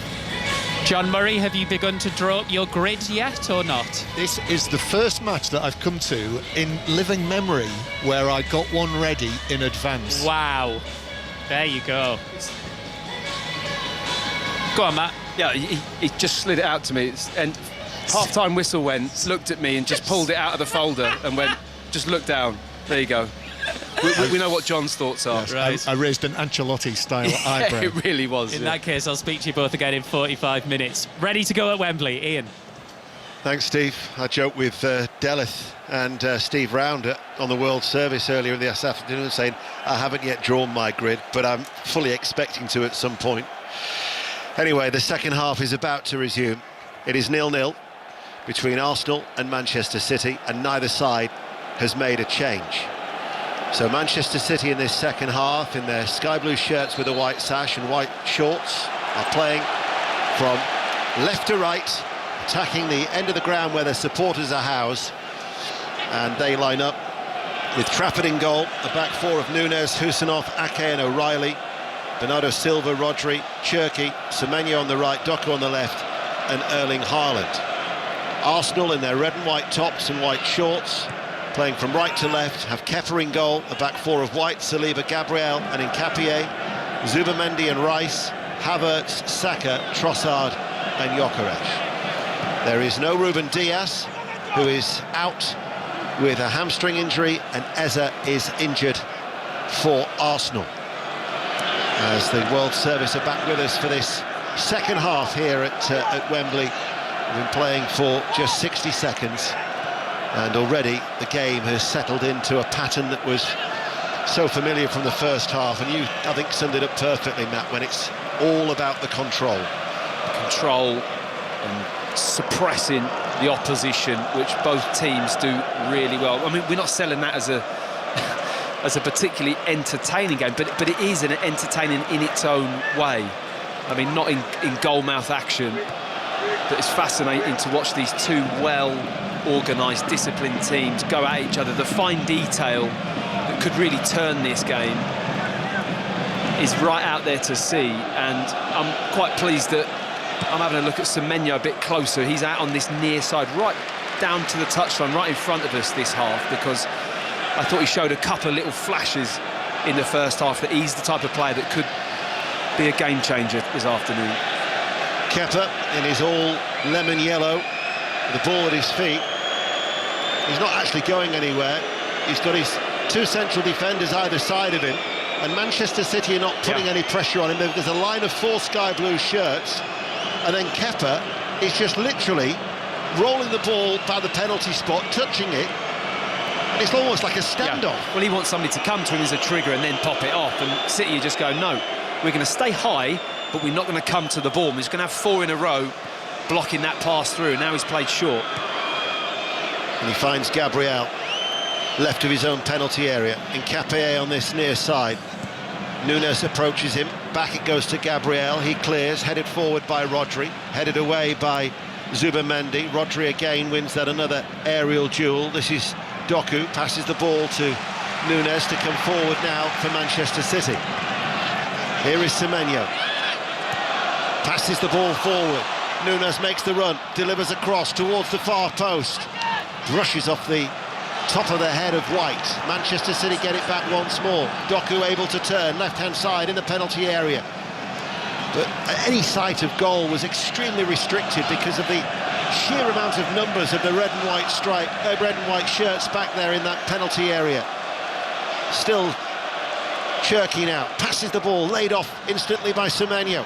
Haaland, scuffed effort really, couldn't get any power off his weaker right foot, and it was easily saved by Kepa. That was a great little one-touch pop from Semenyo. It comes into Semenyo, just fires it one touch right into the feet of Haaland, who kind of worms out of a situation. I don't know how. I think it was through legs, off of his foot, but it nearly rolls into his path, and he has a wild swipe at the ball with his left. I'll tell you what, Deno, if he catches that, that's a real problem for Arsenal.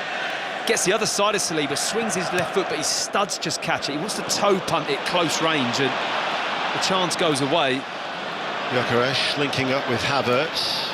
Gyökeres comes forward, Swedish international delivers the cross.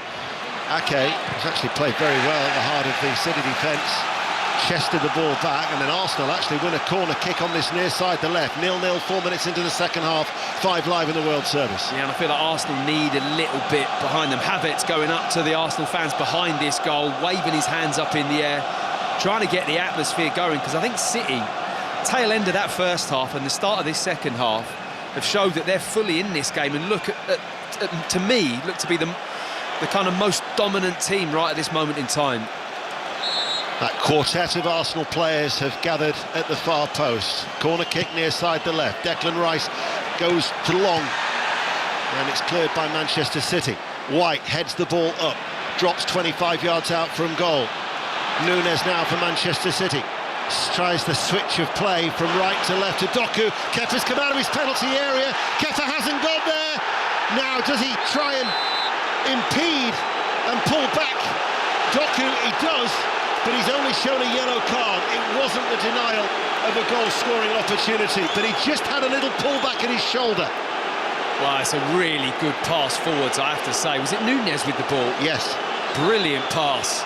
Seized the space, and we haven't seen, we're just talking off it about that neither team playing enough balls over the top, because what it does, it forces errors. And that there's a judgment error from Kepa. He comes out, but he lets it bounce, doesn't deal with it, and then tries to get his body between him and Doku and the ball, and it is a foul. He doesn't grab him, but he puts his arms around him. Referee brings out the yellow card. It's wide of the 18-yard box, so literally, I mean, how close is that, Deno, to the 18-yard box? That would have been a difficult call to give a penalty there, wouldn't it? You know, there wasn't much contact. He didn't impede him too much. That would have been quite a controversial penalty had that been a fraction inside the box. Well, Tom Bramall, the fourth official, has been having what looked like a rather stern word from Pep Guardiola.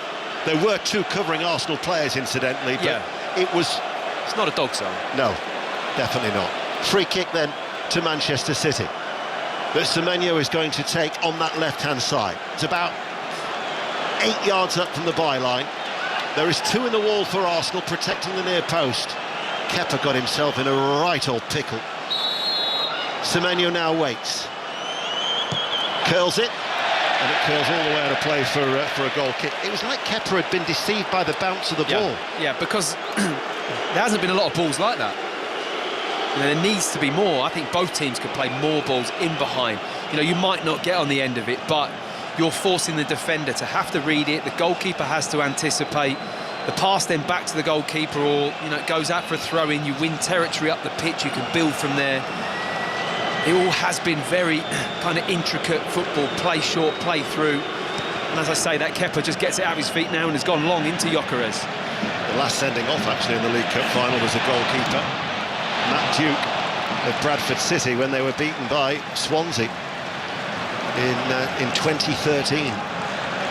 As Trafford, his opposite number, all in green, with that little flash of orange going down the side of his shirt, clears away in front of the Arsenal supporters, some of them who are swirling their red and white scarves above their heads. It remains 0-0.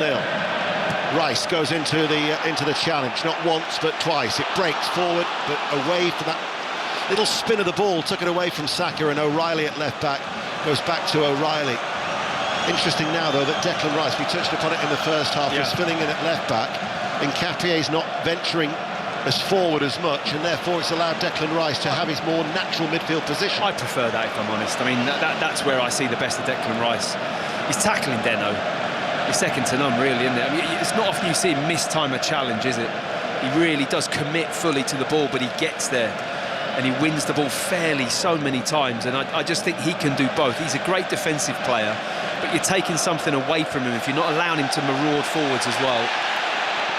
Bernardo Silva coming forward, thought he'd been fouled. The referee, though, doesn't give a free kick. Manchester City, though, are still coming forward with O'Reilly on that far side. O'Reilly keeps the ball in play, and this is Doku now. Passes the ball into the penalty area. There isn't a sky blue shirt there, and Trossard is able to pick out a pass and finds Nkapie. Only Gyökeres was going on ahead of him on this near side, the left. He goes back towards Gabriel. Gabriel now hits it long, but that will just go over the head of Gyökeres and will run all the way through to Trafford. It's better pressure from Manchester City, isn't it? They're going higher, they're pressurising good areas of the pitch. They're not allowing that pass into midfield as much. So Arsenal has just started to turn over possession a little bit too often. Cherki has started to drift to this right-hand side as he passes the ball infield to Haaland, who battles for it and keeps hold of it for Manchester City. Rodri then to Husinov. He talks about him recently, didn't he, Pep Guardiola, where he said, I don't want him to be playing deep, I don't want him in the right-back position, I want him to be more like Kevin De Bruyne. As Bernardo Silva charges forward, Bernardo Silva, edge of the area, Bernardo Silva looking for a shooting opportunity, Bernardo Silva passes the ball out towards Doku, Doku chips the ball in, aimed towards Haaland, headed away well. Manchester City come again, Cherki, still no sight of goal, very congested penalty area, pulls it back, Rodri with a strike into the legs of Zubamendi. and then Rodri runs the ball back to Husinov. Good spell for Manchester City. I mean, that was Leandro Trossard winning that ball at the far post against Haaland. I mean, that's the example. It is all hands on deck from Arsenal at the moment. Great defensive header from Trossard at the back post. Here is Cherki, plays it short, right-hand side, gets it back from Semenyo. Cherki now, right corner of the area, turns, looks for another opportunity, tries to play the ball into Bernardo Silva. Trossard actually now will try and offer a little bit of respite for that Arsenal rear guard, but actually gives the ball away. Doku keeps it in play as he dances down the touchline on that left-hand side. And Doku, menacingly, comes into the box now, looks for a low ball. Declan Rice was there with the interception. And it's Arsenal who are struggling at the minute. Ake heads it forward. This is a really good spell by Manchester City, and they're urged on by the City supporters. We've been playing now for 11 minutes in this second half, and it remains 0-0. Live on BBC Radio 5 Live. Plenty of vocal encouragement from the thousands packed behind Kepa's goal. Every outfield player is in the halfway towards our right. I mean, it's hard to overcook the intensity of this game at the moment. It's so intense. Semenyo comes forward. Semenyo, well, he went for a curler and couldn't get the curl. Actually, it went just in a straight line off his left boot and straight out for a goal kick. 0-0. He had that kind of wobbly movement, didn't he? He was looking to curl it and get a nice bend on the ball with his left foot. But instead, he hits it quite flat and it just moves through the air, harmlessly wide. But he's showing real signs of wanting to get at his opponent. Hincapié in that left-back position. If you allow him to drive into the 18-yard box, you've got to be really careful. And like I say, his turn of pace, I think he's the sharpest player maybe on the pitch at the moment. He's looking for his first trophy of his career. I actually went through the respective squads and totted up, and this is a rough estimate, because it's, you know, I'm not including the Community Shield or anything like that, but a rough estimate, in the Arsenal squad, 41 individual honours in the Arsenal squad, compared to 151 in Manchester City. Wow. You know, they've been serial winners under Pep Guardiola. Doku, edge of the area, opportunity for Cherki, hit it first time off his left boot, blocked. Havertz now rolls away from Rodri. Excellent recovery challenge coming in though from Nunes, who was tucked in the right back into a central area as Manchester City win the ball back. And now it goes out towards that far side, and here is O'Reilly. They're at a walking pace, Manchester City, but they're starting to turn the screw. Here is Semenyo, level with a penalty area on the right-hand side. Nunes goes on the overlap, not utilised. Hincapié bites into the challenge. Semenyo runs away from him, and then Rodri to Husinov. Mikel Arteta, I think he's a little worried that Arsenal are sitting too deep. He's keen to get them pushing out those red and white shirts. Yeah, they've got to ride this storm at the moment. They're right under it, big time. Can't get up, can't get high. They're happy that City have got the ball on the edge of their own box at the moment, but City started this second half really, really well. Nunes forward ball, looking for Haaland. Saliba has to cover. Haaland in goal, and then Saliba takes it away off his toes. It was a nice little interchange between Nunes and Semenyo, but again, Arsenal needed to be alert. Otherwise, Haaland could have been in on goal, but Rodri again wins the ball back for Manchester City. So effective in that role.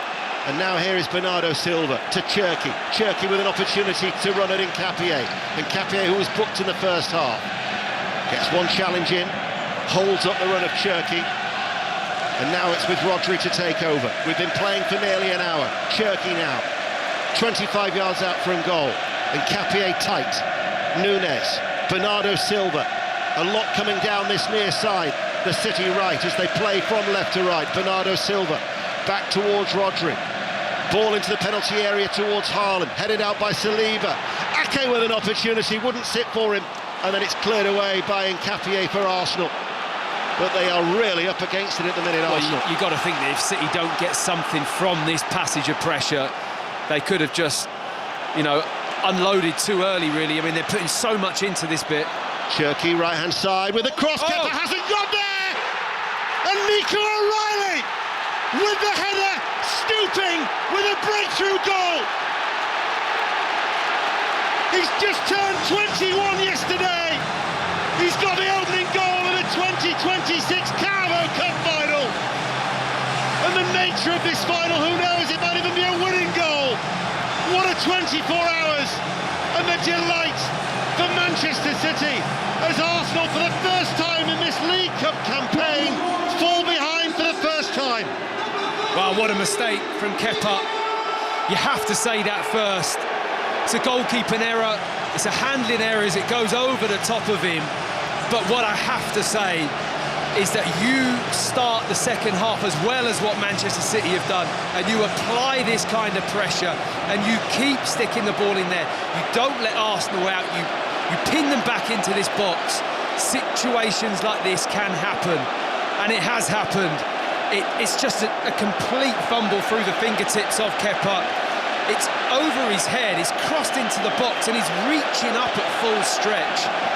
And instead of maybe just tipping the ball away or trying to put it over the crossbar, he's trying to catch it with two hands.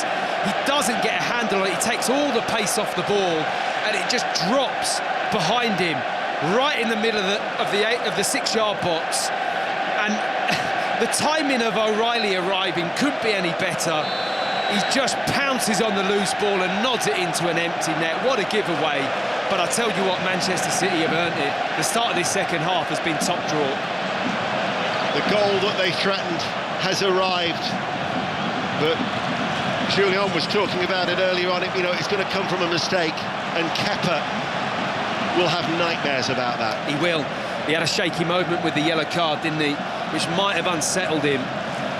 I mean, he's not the tallest of keepers, is he? I mean, he's very agile, but it's a horrible error on this stage, at this moment in the game.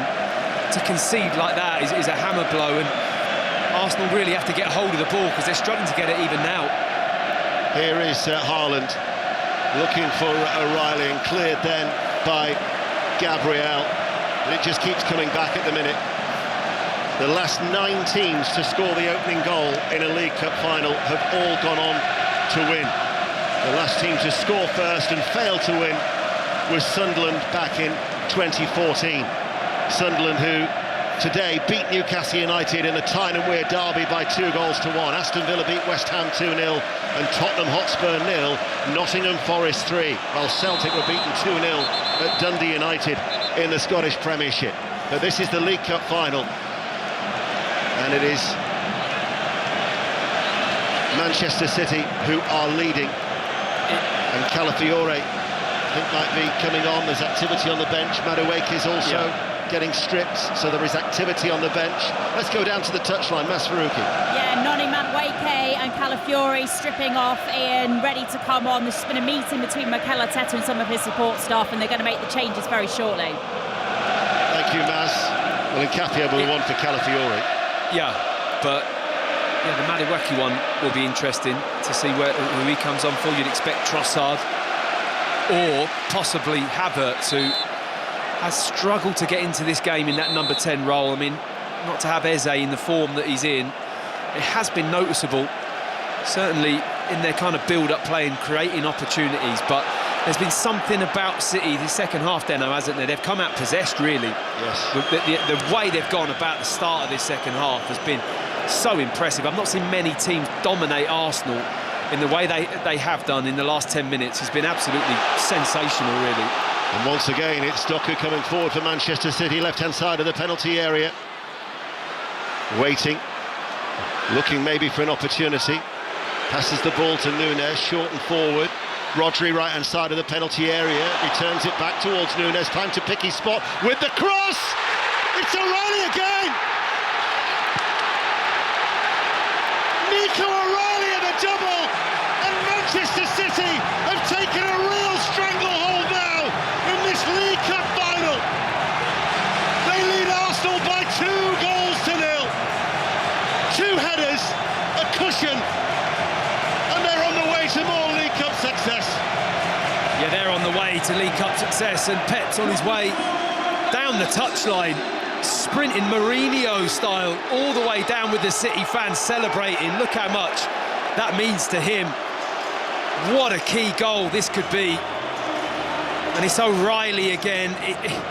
I have to say, they have just got the better of Arsenal in every single department since the start of this second half.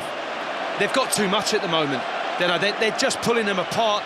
They're not allowing them the ball. They're pinning them in the box. They're manoeuvring it nicely.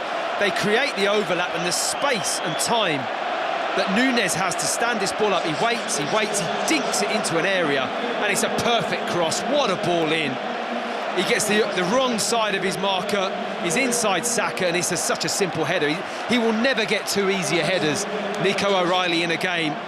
What an impact he's had. Brilliant goal from City. Madueke has come on for Havertz. Calafiore is replaced Nkapie. But also, Maz touchline, there has been a yellow card shown to some of on the City bench, is it? Yeah, because they went absolutely bonkers when that second goal went in. I think it might have been towards, well, John Stones and Phil Foden and lots of Pep Guardiola's support staff all jumping up and down, high fives all round. But yeah, the yellow card shown in that direction.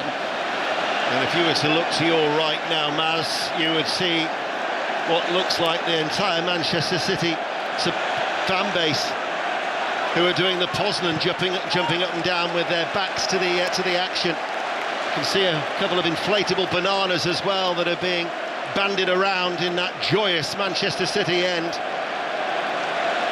Nico O'Reilly has never been a hat-trick scored in a League Cup final. He is the 18th player who's hit a brace of goals in a League Cup final. But if we are to witness a hat-trick here today, he would have been the last on your list, I suspect, Matt Upson, to pop up with 2 goals. Well, it's also an area of the pitch where you think Arsenal are so dominant on that side, and him in that left-back position isn't probably where he's going to end up playing the majority of the football in his career. And it's so ironic that he's had an impact going the other way from that role. And I think the last game I saw City was at home against Newcastle, and he had a brilliant game then as well. He played more of a number 10, but he scored 2 in that game actually, and was hugely effective. I mean, he's having a top season. What a breakthrough season he's having, and he's fast becoming, you know, one of the key members of this starting 11 at Manchester City. And England as well. And England, and again, to be able to play left back, but know that really you're probably more of a number 10. I mean, he gets away with it because he's just a great athlete as well. He looks about 6'3", probably, maybe even taller. Can run, he's rangy, and he gets in the right place at the right time. His picture of the game has been absolutely spot on. Mikel Arteta has never lost at Wembley, either as a player or indeed as a manager. But his side are 2-0 down. We're midway through the second half. And to take you through to the end of this League Cup final is our correspondent John Murray. Yes, Manchester City have just been too good for them in the second half. An excellent display. And I must say, after seeing the match on the television in midweek, when they really took it to Real Madrid, when they were down to 10 men, I thought they were terrific, and of course lost the match. And I thought, are they going to be able to replicate something like that? A few days later in a cup final, there's a foul on the far side, and that's a yellow card that's been shown, I think, to Ben White. Yeah, it's a bit rash. Yeah, it's a frustrated challenge. That's exactly what it is. So a yellow card for Ben White. Just really stepped into the challenge. And Manchester City aren't very happy about that either, are they? No. Bernardo Silva. He doesn't catch him though, John, does he?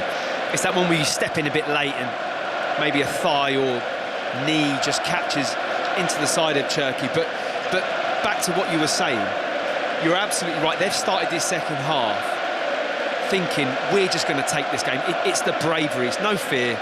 Do you know what? We might get counted, we might get done the other end, but we don't care. It's a cup final, we're going to have a crack at it. And I have to say, they've gone for it big time, and they've got their reward. So the potential Arsenal quadruple is looking very shaky now. We've still got just under a quarter of the match to play, but Pep Guardiola and his team and his 21-year-old goal scorer Nico O'Reilly have taken a grip on it. Here's Madueke, who has gone over to play on the right, so Saka more centrally. Madueke with a dart to the byline, but Manchester City cheers because the final touch was off the Arsenal man, and it's a goal kick to City. Yeah, Arsenal trying to get something now in the game. Madueke, who is a good impact sub, it has to be said. You know, this season he's come on and had quite an influence for Arsenal in quite a number of games, but they just haven't produced enough going forward. And the Havertz off of Gyökeres, it just hasn't had the same kind of appeal at all. So Mikel Arteta's changed that. Havertz off, obviously, and Saka, as you've mentioned, John, is now in that number 10 position, which again is unusual for him as well. So it could be Nico O'Reilly. I hesitate to call him an unlikely match winner because he has shown very much over the course of his first couple of seasons as a Manchester City first-team player of what he is capable of doing. I mentioned before Christmas he scored his first Champions League goal in the Bernabeu against Real Madrid. As you say, scored a couple of goals in the match against Newcastle United recently. And here he is now on the ground where he made his debut for Manchester City in the Community Shield back in 2024, and indeed made his England senior debut in this stadium before Christmas. Well, it's so interesting. I mean, we've seen like Miles Lewis-Skelly burst onto the scene, play and score for England here, and this season has barely played. And you know, the competition, you think another young English player stepping in, having the impact that O'Reilly is now. He, this season, is now the name on everyone's lips about who's going to play in that left-back position. I mean, it's so intense, the quality of player that is coming through in that position. 5 Live in the World Service, live from Wembley Stadium on this March afternoon, this dry, spring-like afternoon. Arsenal 0, Manchester City 2, and Manchester City on course to win this trophy for the 9th time and for what would be the 5th time under Pep Guardiola. They've dominated it over the course of the last 10 years or so. The lines are open for 6:06 after such an eventful day in the footballing world. If you're on your way back from one of the earlier matches, Robbie Savage and Chris Sutton will be taking your cup final calls, but also on all of today's dramatic events. As Madueke now for Arsenal cuts in from the right-hand side and he's sent tumbling down. 3 City players with the challenge. It might have been Bernardo Silva who finally brought him down, but it's a free kick to Arsenal. Yeah, I think it's Semenyo with the foul, and I think he just tumbles into Bernardo Silva, but Arsenal have got to go for it. What Madueke's doing there is exactly what you can't. There's no half measures. There's no just like running the ball up the line, knocking it back to the fullback, recirculating and playing and letting City get into shape. They've just got to take a chance. Every time they get an opportunity to go 1v1, drive into a space, play forwards, they've got to take it. Arsenal are facing, here in the cup final, what would be only their 4th defeat of the season. They came back against Manchester City in the league earlier in the season, but that was from 1-0 down to get a late 1-1 draw.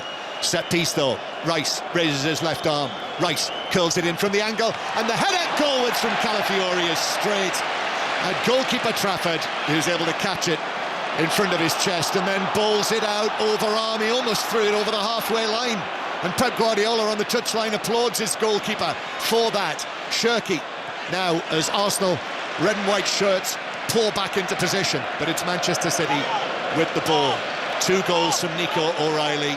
Talk of the goalkeepers, both managers playing their cup goalkeepers, and that clearly will be a talking point after the match. Listen, any goalkeeper can make a mistake at any time, but the way for the first goal, that the Shirky cross slipped through the outstretched fingers of Kepa and landed very nicely for O'Reilly to head in the opening goal.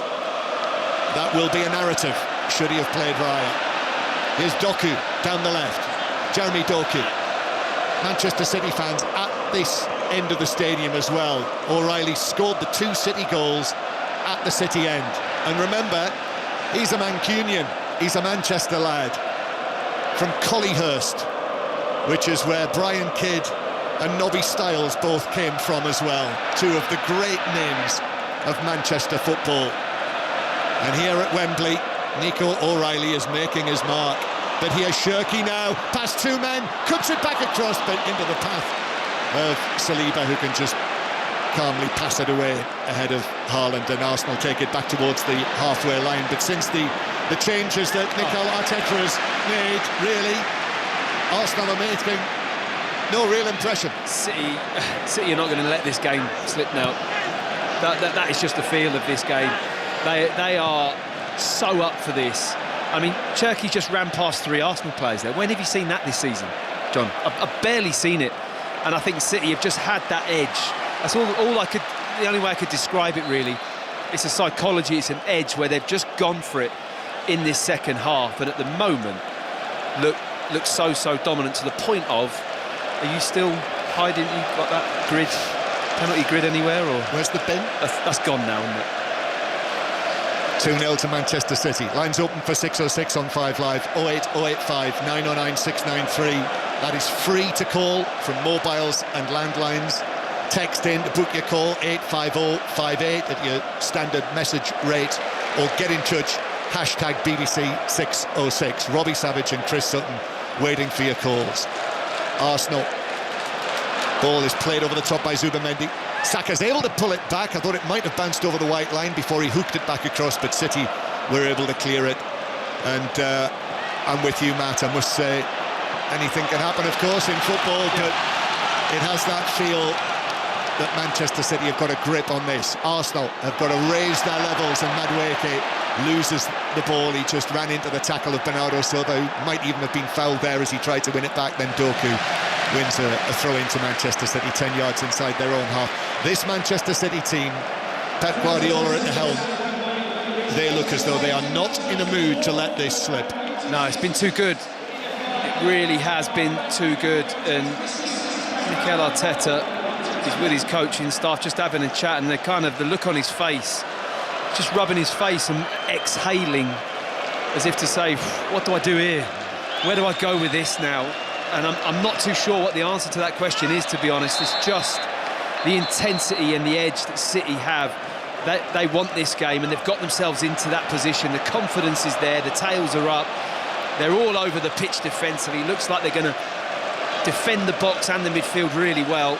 It's going to take something special to break him down. Mateus Nunes with a foul on Calafiori. Arsenal take the free kick. Ball is played over to the far side, but there's O'Reilly, who of course will be in the running for the Man of the Match award. Puts in the tackle, does his defensive work there, and that's the thing about him is, his adaptability, the fact that he can get forward. And O'Reilly now 8 goals this season. Amazing. Which is incredible. You won't be surprised to hear the best goal scoring season of his senior career so far. Long pass forward from the right. Gyökeres jumps for it. Calafiori tees it up and shoots across goal, and it clips the post. Clips the face of the far post as it went beyond and through for a goal kick. Closest Arsenal have come. I just love the way he tees that up for himself. One of those where if you're in the back garden as a kid and you want to just flick one up and volley it, he just does it as it comes out to him. He gets headed away out to him. It's Trossard with the flick, isn't it? And then he tees it up with his left foot, with his side foot, waits for it to come now, hits it on the volley with his left foot. And there might be a tiny touch from Trossard there as he reaches across, and that skims the far post. Great effort from Calafiori. Did he? I'm not sure Trossard's stretching for it. Surely if he got a touch, it would have been in. Yeah, looked like there might have been a tiny nick on it. Arsenal 0, Manchester City 2. 5 Live in the World Service in front of 88,486. That's the official attendance inside Wembley Stadium. And the Arsenal supporters, who were tense, they were nervous about this because of all of that talk about what it might mean in terms of the psychological side of things. And in 4 weeks' time, right now, to the minute, you need to be listening to 5 Live and our commentary on Manchester City against Arsenal in the Premier League. Let's go down to the touchline to Maz Faruqi. More Arsenal substitutes, John, about to come on. Gabriel Martinelli and Gabriel Jesus stripping off and ready to come on shortly. Yep, Gabriel Jesus, the former Manchester City man.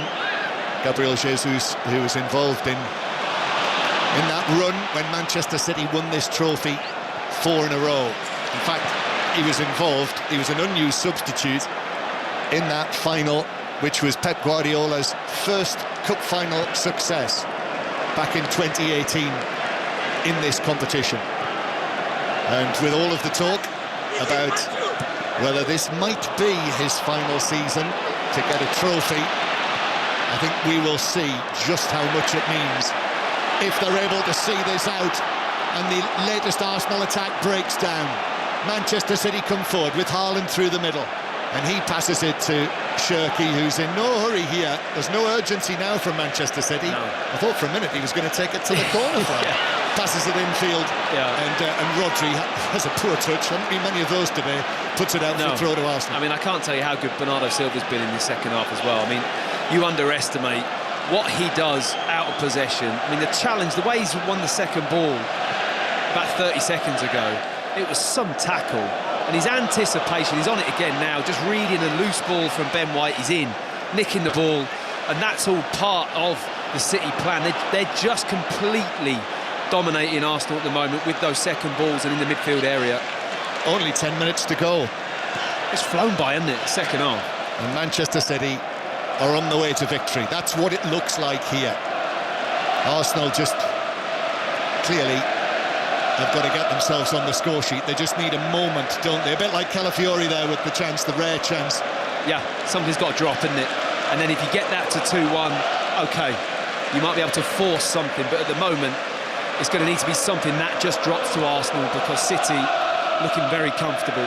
Manchester City knocked out of the Champions League this week in the round of 16 by their old enemies, Real Madrid. City, who've won only one of their last 5 matches. The 1-1 draw at West Ham last weekend, the 2-2 draw against Nottingham Forest, the disappointments there. I think all of this has contrived to actually give them the drive here, particularly since half-time, after a very tight first half. And the changes coming now that Maz mentioned from the touchline. Ben White is coming off, but also Trossard as well, and Mikel Arteta has told Ben White to leave the pitch on the far side. He's all animation. Arsenal need to make this happen, and they need to make it happen fast. Yeah, it has to. It has to. I mean, obviously the subs that you were expecting to attacking players, they've just got to go for it now. So Gabriel Martinelli, who scored that equaliser in the Premier League, that late equaliser against Arsenal at the Emirates Stadium. And as I say, that was coming back from 1-0 down. This is 2-0. So Jesus is on, Martinelli's on, Madueke, Saka, Gyökeres. Here is Calafiori then, the substitute left back. Martinelli drops his shoulder and then actually knocks it over the white line for a throw-in to Manchester City. And now City have got Arsenal exactly where they want them. Mateus Nunes just wanders over to pick that ball off the cone. There's no urgency now, not for Manchester City. You can enjoy it, you can almost smell the roses. The ball bounces back for Arsenal. Saliba, Zubamendi. Arsenal, who've not lost for 2 months since that defeat, that only defeat of the season for them at the Emirates. It's a 14-match unbeaten run for them in all competitions since Michael Carrick's team won at the Emirates. Out of play for a throw into Manchester City. Up towards Semenyo.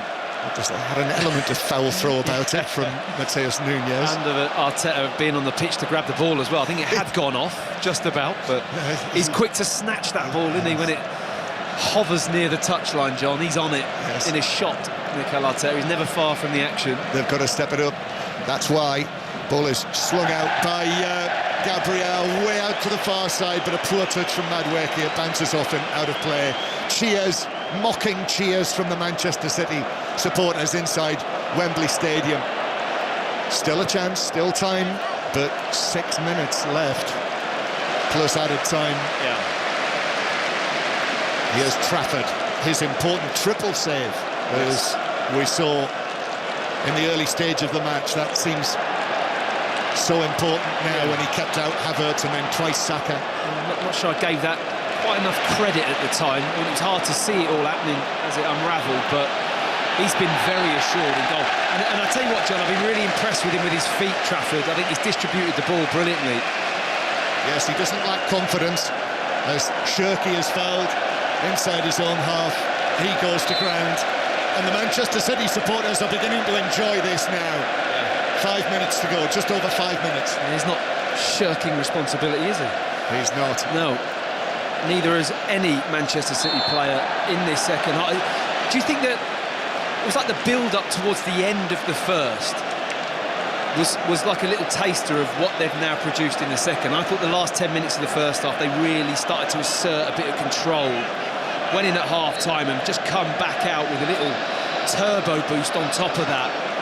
And have been, it's been a standout performance as a team. You can't really highlight an individual, can you? I know O'Reilly's got the 2 goals, but as a team, they've been excellent. Yeah. Great story, isn't it, for O'Reilly? As he was saying in the week, he's got an 0161 tattoo, the Manchester dialing code, which did make me laugh. Has he? Yeah. Do you think he has still got a landline?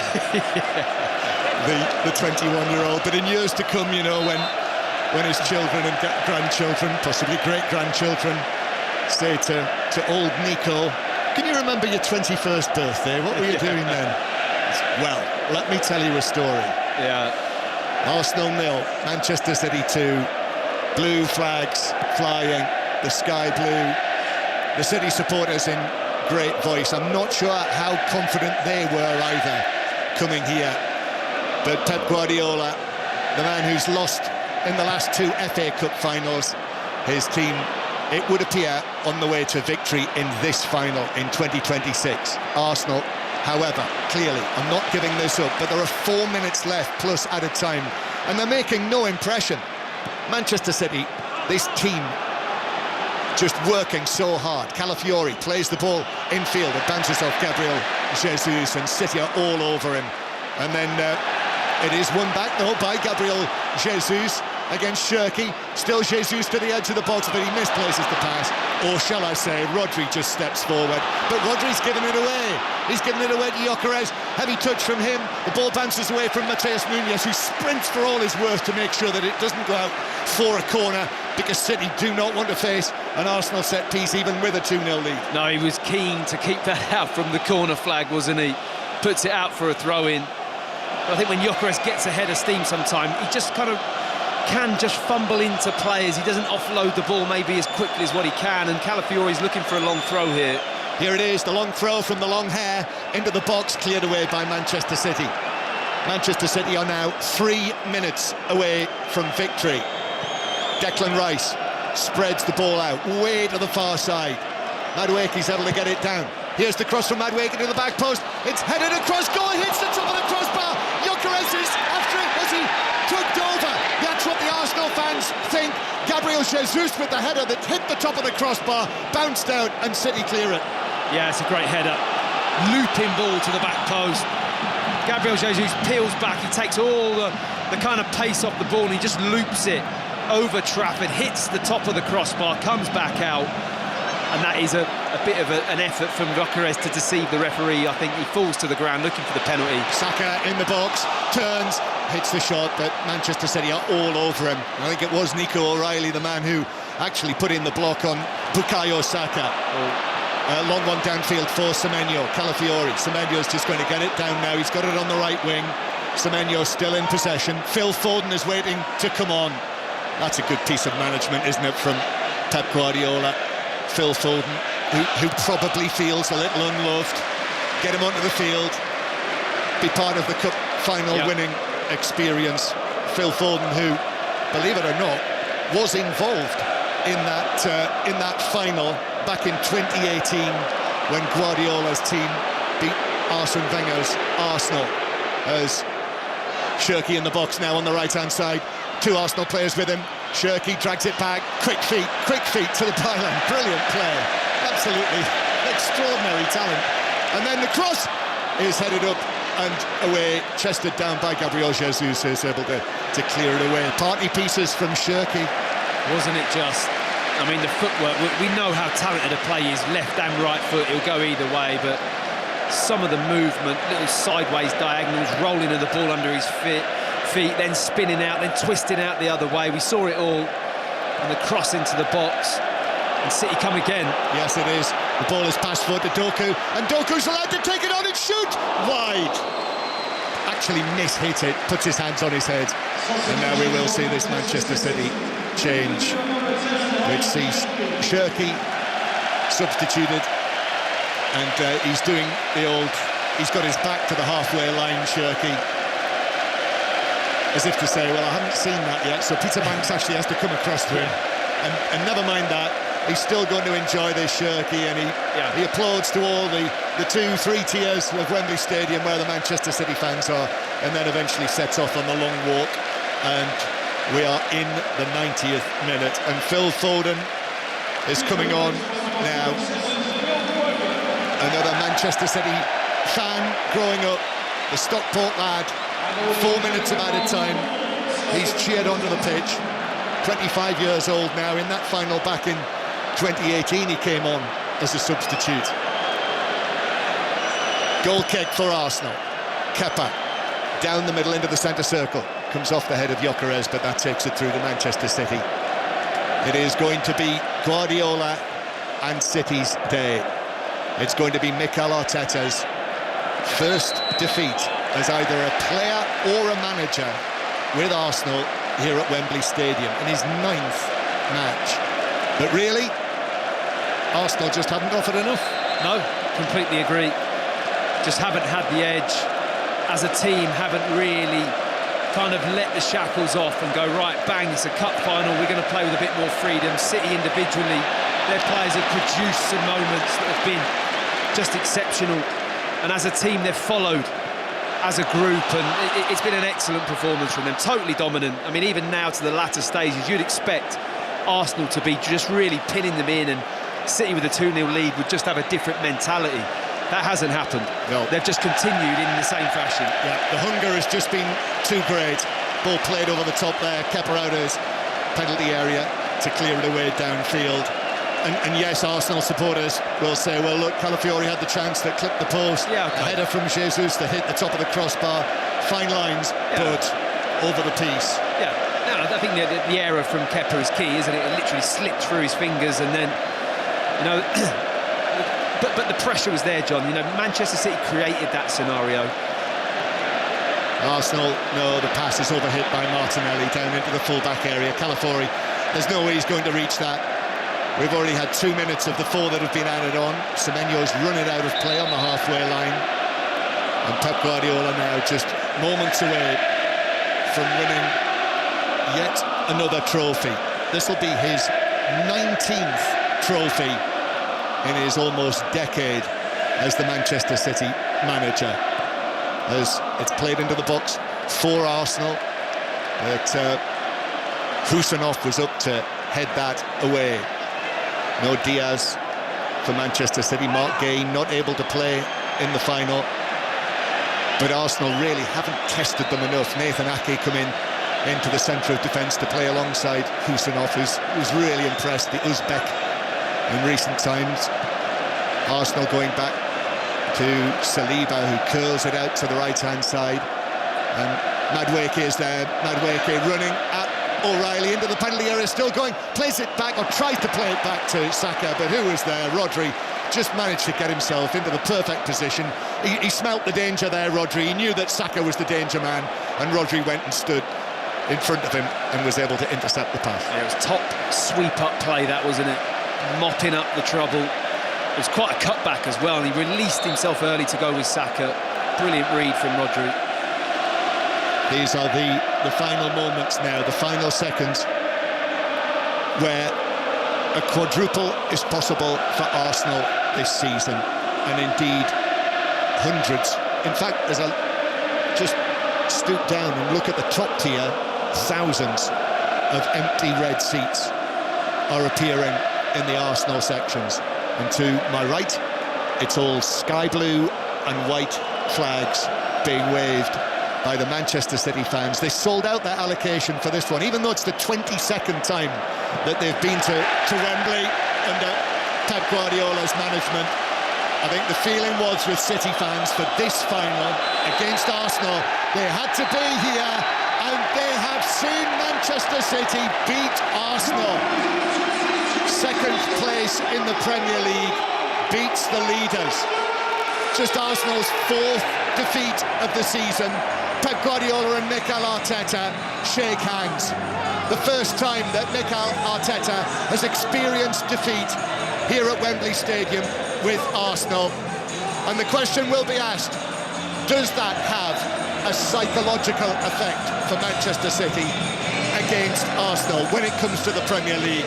But more importantly for Manchester City, they've won the Cup for the 9th time, for the 5th time under Pep Guardiola, and it does for Manchester City ensure that this season they will have silverware. And if it is Pep Guardiola's final season as manager, he's delivered another trophy. Yeah, and what a poor performance his team have delivered. I have to say the second half was just sensational. Manchester City fully deserving the 2-0 victory, and I think a great example of a team that in a major final are able to hit and find a performance level and play with the freedom you need to in order to make the difference to win the game. I don't think Arsenal quite got themselves into that headspace where they looked like that was going to happen. They started brightly first 5-10 minutes, and then from then on it just felt like City were gradually growing into the game all the way through to the end of the first half, and the second half was theirs hands down. They absolutely dominated, and credit to them. I think you can make it more about that than Arsenal underperforming, because I think Manchester City were absolutely superb. Yes, they were. It does, though, for Arsenal continue. They've not won this trophy for 33 years, and losing today, Arsenal, it extends their unwanted record of most defeats in League Cup finals to 7. But Matt Upson, absolutely correctly, it is Manchester City who have gone out and won this, and what a story it is as well, with the young Mancunian Nico O'Reilly, watched today by his England manager Thomas Tuchel, scoring both goals in the second half, 2 headers. Questions will be asked about Arsenal's goalkeeper, and I think questions will be asked about Arsenal after this. But it is Manchester City's day at Wembley, and it's Pep Guardiola's day at Wembley again. Arsenal 0, Manchester City 2, and Manchester City win the Carabao Cup. And it was ever thus on a cup final day. The Wembley clear out of half of the stadium has begun, but it's not that far away from complete. Arsenal fans have streamed out of the stadium. They do not want to watch any of this. Their players away to the left-hand side are really sort of traipsing round the pitch. You could see the anger in Declan Rice's eyes after the full-time whistle. At the other side of the pitch, party on for Manchester City. They're all in front of the City fans, the blue flags waving back and forth. There is a plinth set up down there as well. League Cup Final 2026 winners. The Manchester City players will go there after they've been up the steps next to us to collect the trophy. That is 9 League Cups for Manchester City. That is 5 League Cups for Pep Guardiola. Manchester United have only won 6. It is his competition, Julian Laurent, yet again. Yeah, and there's still very much life in the old guard, or old Lion, or old whatever you want, old Spaniards, old Catalan. It's funny, isn't it, football? Because at half-time we said we expected that second half to start in the same way that the first half went, and I think it looks to me that Mikel Arteta and his Arsenal players believed as well and thought as well that the second half we start on the same rhythm than the first half went, and actually City decided not to. And then when City put their foot on the pedal and start to go into second gear and to third gear, if you're not ready for it, then they put you under more and more pressure. And of course, the game changes on that Kepa mistake. And we can't rewrite history.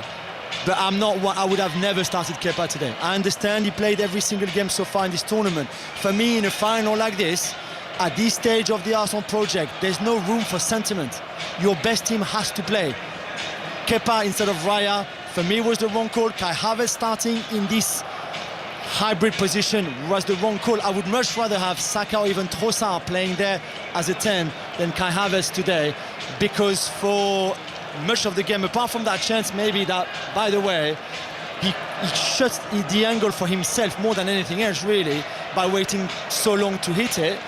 After that, we didn't see him until he came off, really. And I know it's harsh, but I think Mikel Arteta and his players will learn a lot from today, because those finals as well are won and lost on decisions that you make, not just on the pitch, like the Kepa mistake, but also, I think, off the pitch, pre-match and at half-time. Yeah, I mean, I think that's a fair point, and the scrutinising that would be interesting. But for me, Jules, the most disappointing and I don't know about you, but is that you said about Manchester City coming back out and they put the pedal down. They found that. I don't think Arsenal found the pedal. No, true. So I think, you know, that whole controlling element of it, sometimes you get these one-off cup finals and it's like that goes out the window. Yeah. It's like you got to swing for the fences sometimes and just go for it and let off the shackles and be a bit free. But when you're playing in that way so often all the time, it becomes a habit, doesn't it? Yeah. So then switching it the other way is incredibly difficult, and I just don't think they looked like they could react to the way City started. They were so dominant, weren't they? That first 10 minutes,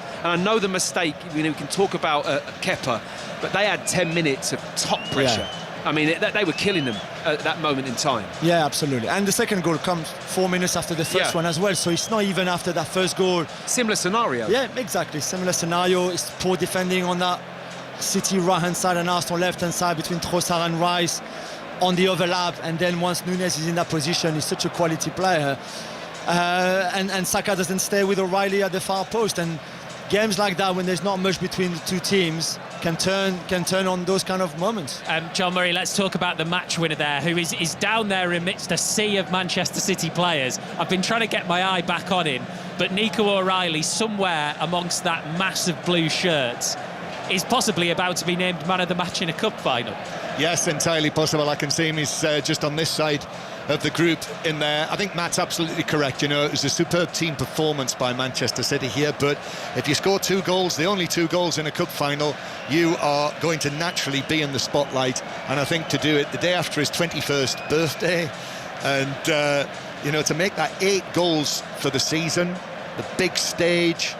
You know, the last time England played, he played in both matches, his first 2 caps. Thomas Tuchel is here in the stands watching him today. You know, I think you can write him into the World Cup squad, and no he question. Is man of the match. That's just been confirmed. I mean, some people want to write him into the World Cup team, to be honest, Matt. Yeah, I think, you know, you could name a load of City players that could win man of the match. I thought Bernardo Silva was absolutely outstanding. Right, there's loads of them, Semenyo, but he gets the goals, he gets the headlines, and he's a player in top form. I mean, physically, Steve, he's a machine. He's got height, he can run, he's got the strength and physicality. I'm just looking at the stadium. Have you ever seen an end empty? Not that quickly. Like that, it's as amazing, quick as that, before any hint of a medal ceremony has started for the runners-up. It's completely empty, the Arsenal end. And that, I think, is just an indication of how much frustration and disappointment there is amongst Arsenal fans, because they arrived here really thinking it was going to be their day. Bit of news to bring you from the World Indoor Athletics, and it's news of a British gold medal. Ed Harry.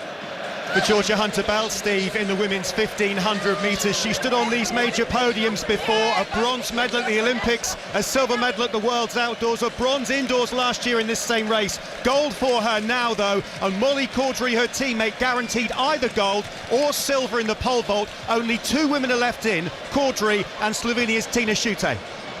You can watch the coverage on BBC Two. Bukayo Saka has just moved down past our commentary box, just inches away from us on the left-hand side. They, of course, have been going up there to get runners-up medals, but they're up there and they're back down so quickly. I mean, they're emptying almost as quickly as the fans, John, to be honest with you.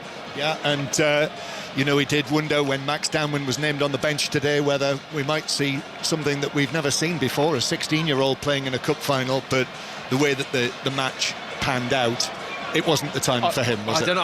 I would have liked to have seen him personally. Me too. I think it was the moment he decides to have it switches. Then for me, that's the player that comes on. I just think have a go at it, throw something at it, and if anything, you're putting on a young player, you're breaking history, you're showcasing, giving him the experience of what this game would be. I mean, that for me would at least be a positive. I have to say, Jules, I think what we are witnessing here is exactly the reason why it was suggested that if Arsenal lose today, it could be a big psychological blow. Yeah. Look how quickly the stand's emptied. Look how quickly the players are up and down and wanting to get off. They want to get out of here, and I can understand it.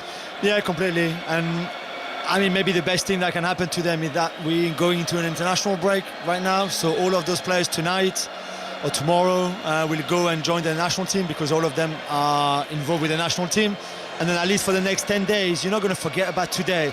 But it's not like if tomorrow you had to go back to the training ground at London Conley and then prepare for maybe a game on Wednesday and a game at the weekend, and with all that pressure of bouncing back from today, really. So that's a good thing. in itself, but you're right, they want to be out of here. But they will have to learn from what happened today, though. And so far this season, this is only their 4th defeat. John mentioned it again earlier in commentary. And every time after a defeat, whether that was the United defeat, the Aston Villa defeat, they've bounced back well from it. And they've showed that kind of character, which is great. Today will hurt more than the defeat against United at the Emirates, for example, or the other 2 defeats so far this season. But they will have to learn quickly about this to go back and win what's left to win, because let's not forget, they still can win 3 trophies this season. Well, actually, thanks to Thomas Tuchel, Bukayo Saka and Declan Rice will be having a week off. True. And actually, that could be very well timed for those 2 particularly. That's very true, John. Here come the Manchester City players that went away to our left-hand side. Pep Guardiola is running up there like the Travelator on Gladiators. He's absolutely flying up the steps. And funnily enough, John, Steph Horton was with us earlier, and she said she never really knew how many steps to take as you walked up the steps. Well, Erling Haaland's just showed, just do it in one giant leap. Yeah, I can just see their heads to my left through the glass side, because they walk up as you walk off the pitch, you go to the right, and actually I'm just watching here, the League Cup itself is being hurriedly rushed up the steps. Yeah, there's a couple of members of staff with white gloves on. Yes, it's a good idea to have that up there. Yeah, to be fair. Do you think they've been engraving? Yes, they have. Yeah, they have, and put the ribbons on it as well. Yeah, and well, that's taken a little while, hasn't it? I mean, crikey, Manchester City's name's on it enough. You would have thought it wouldn't be difficult. I don't think you can copy and paste when it comes to engraving. Is it good? Can you not get AI to do that? Well, so the Manchester City players are now gathering. They've come up the steps on the far side, and actually they're going to go up in 2 groups. I'm not sure I've seen this before. So they're going to approach from both sides. Normally it's only you all go up the far side and then walk down this side. And actually, no, they're not. There's another EFL operative who is actually coming across rather hurriedly to tell the 6 or 8 Manchester City players who've come down this side to come back, and then somebody else has changed their mind and have sent them back. It's all a little bit shambolic. I have felt I'm watching this presentation and almost in fast forward. Yeah, and Bernardo Silva, who's laughing about it, well, they're all laughing now. Ryan Shirky's actually got his phone with him and he's recording it. And the City players here are now making their way up. There's Donnarumma, actually, the substitute goalkeeper today. And finally, now, after sorting all of that out, the announcer is saying, here they come, the 2026 Carabao Cup Final winners, Manchester City. So all of the players are now up on the top tier, out of our sight. So they'll be gathering there. And Bernardo Silva will be lifting that trophy. You know, it's a big moment for him as well, will you consider. It looks as though this will be his final season for Manchester City, for Bernardo Silva to be able to lift a trophy as the captain. He played like that as well, John, didn't he? I thought he's out of possession well. I mean, he's a player that we know for being skillful, delightful with the ball. He creates time and space, but I tell you what, he was first to everything. Tackles, loose balls, he really got after it, Bernardo Silva. Just one of the many excellent performances from Manchester City. It looks as though the cup is about to be handed to Bernardo Silva, and here he goes with it.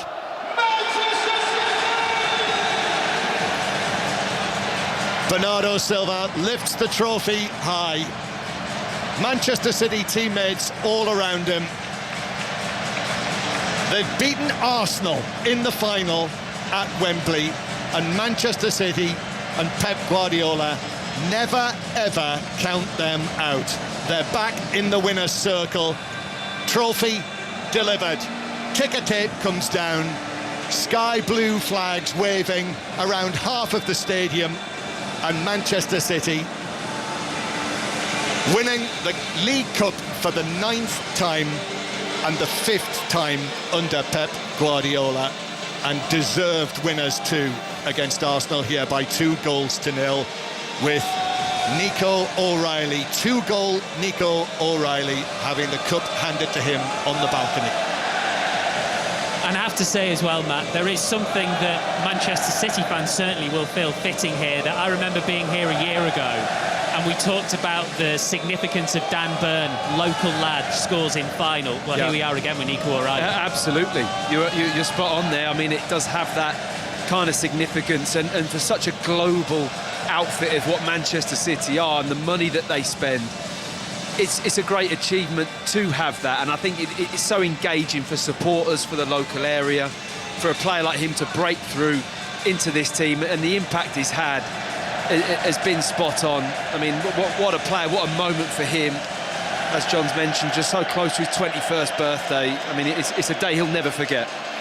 Looking down at the pitch, Jules, the Arsenal players look like statues. Like, there's 9 or 10 of them down there. None of them are moving a muscle, really, apart from Kepa, who's kind of nervously moving from one foot to the other. But the rest of them are forcing themselves to watch, and as they do that, away to our left-hand side, John, here come the City players down the stairs. Yes, Josko Gvardiol, the injured Josko Gvardiol, has just had a peer in our window to see what goes on in there. And here they are, listen to them, just outside our window. Bernardo Silva is leading them down the steps. They're all together as a group, and down they go. They've got their medals with the green ribbons of the sponsors, golden medals. There's Nico O'Reilly coming past us. He's a man of few words, Nico O'Reilly. I've interviewed him a couple of times. You have to work for your interview with Nico O'Reilly. Erling Haaland is the last man down the steps, and behind him, Pep Guardiola, who's got serious face back on. It's almost as if he's already thinking, right, there we are, that's that one done. What else are we going to win this season? How are we going to overhaul Arsenal? What might be happening in exactly 4 weeks' time in Manchester? And as all that goes on, Jules, still not a muscle moved from those in red and white, or indeed from Mikel Arteta. Yeah, and all the staff and everyone. I remember when Olivier Giroud talking about the 2016 Euros final that France lost against Portugal, and how much they used that to then go and win the World Cup in 2018. And I guess that's all you can do. Use this today as even extra motivation for the FA Cup, for the Premier League, for the Champions League coming up. The next time you will have a final here at Wembley or anywhere else, really, for this group of players, for this generation, for this manager and his staff, you'll probably remember somewhere in the back of your head, okay, remember that day in March at Wembley and everything that went on from this morning until tonight. And yeah, I hope for them that they manage to use that in the most positive way, because it can't be easy, and this will hurt for the next few days. I think they've used that kind of failure really well over the past few seasons, haven't they? Yeah. You know, you can sometimes learn your biggest lessons from moments like this, and I think, you know, that they haven't featured in that many finals, this group, and it's like, okay, we understand what it takes to go deep into tournaments and to run teams really close in the Premier League.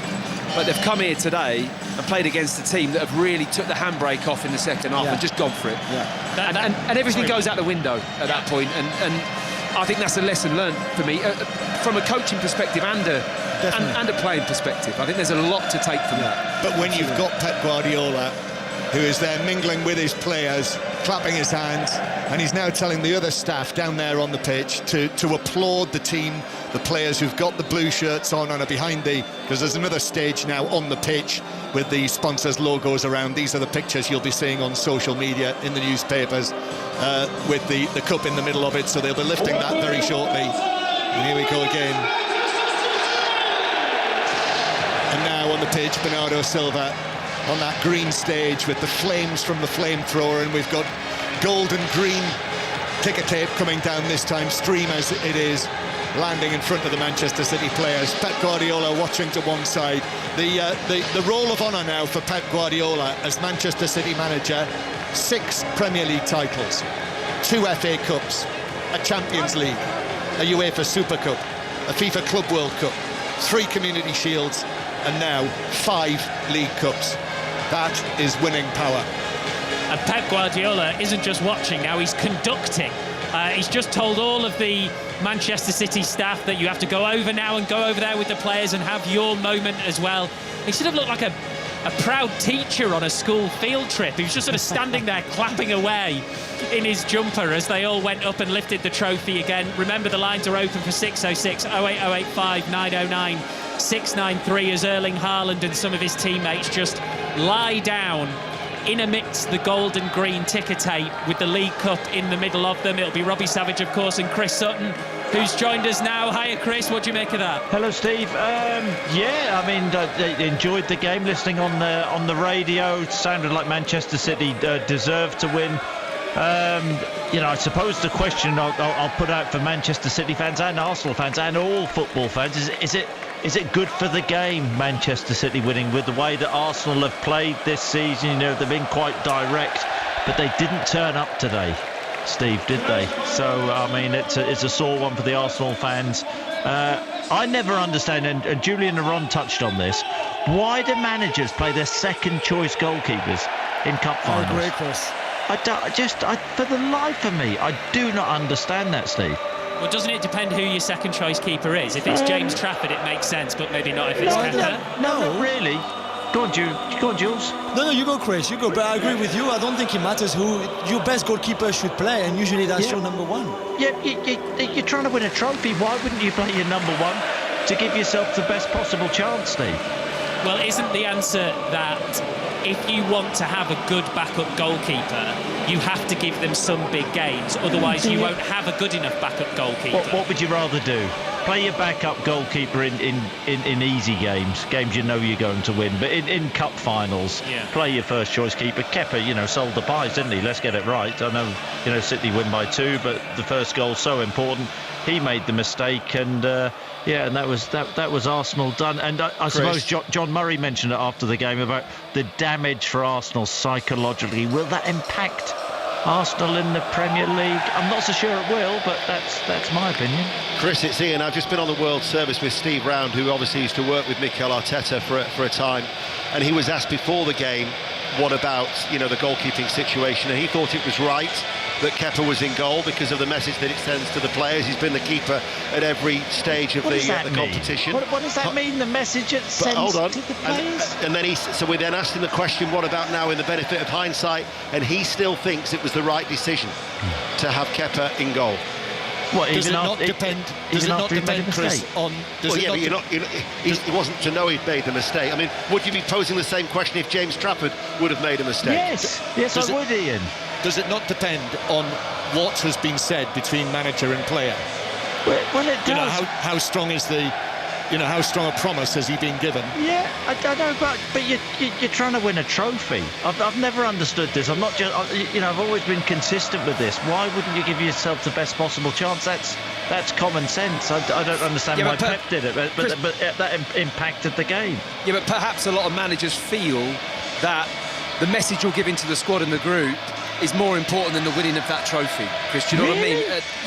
I think so. I think it can be maybe the most powerful thing. I mean, you're all sort of ganging up against us here with this. I mean, you're doing your best. I think you'll find Julian Laron was very much on your side, and then the cavalry came in for me, Chris. That's what happened. In actual fact, I would be with Chris. I think you played David Raya in this game. Okay, Jules. So Jules coming on this as well. I would have played David Raya because I don't think Kepa is necessarily a good enough backup.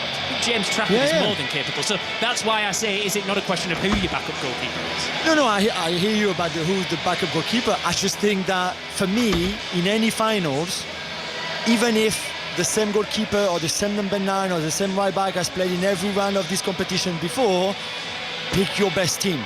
That's all I would say. Pick your best team. If Raya is at that moment in better form than Kepa, it's harsh. Like I said earlier, for me, there's no room for sentiment here. Not now, not at Wembley, not for a final, not when you haven't won a trophy.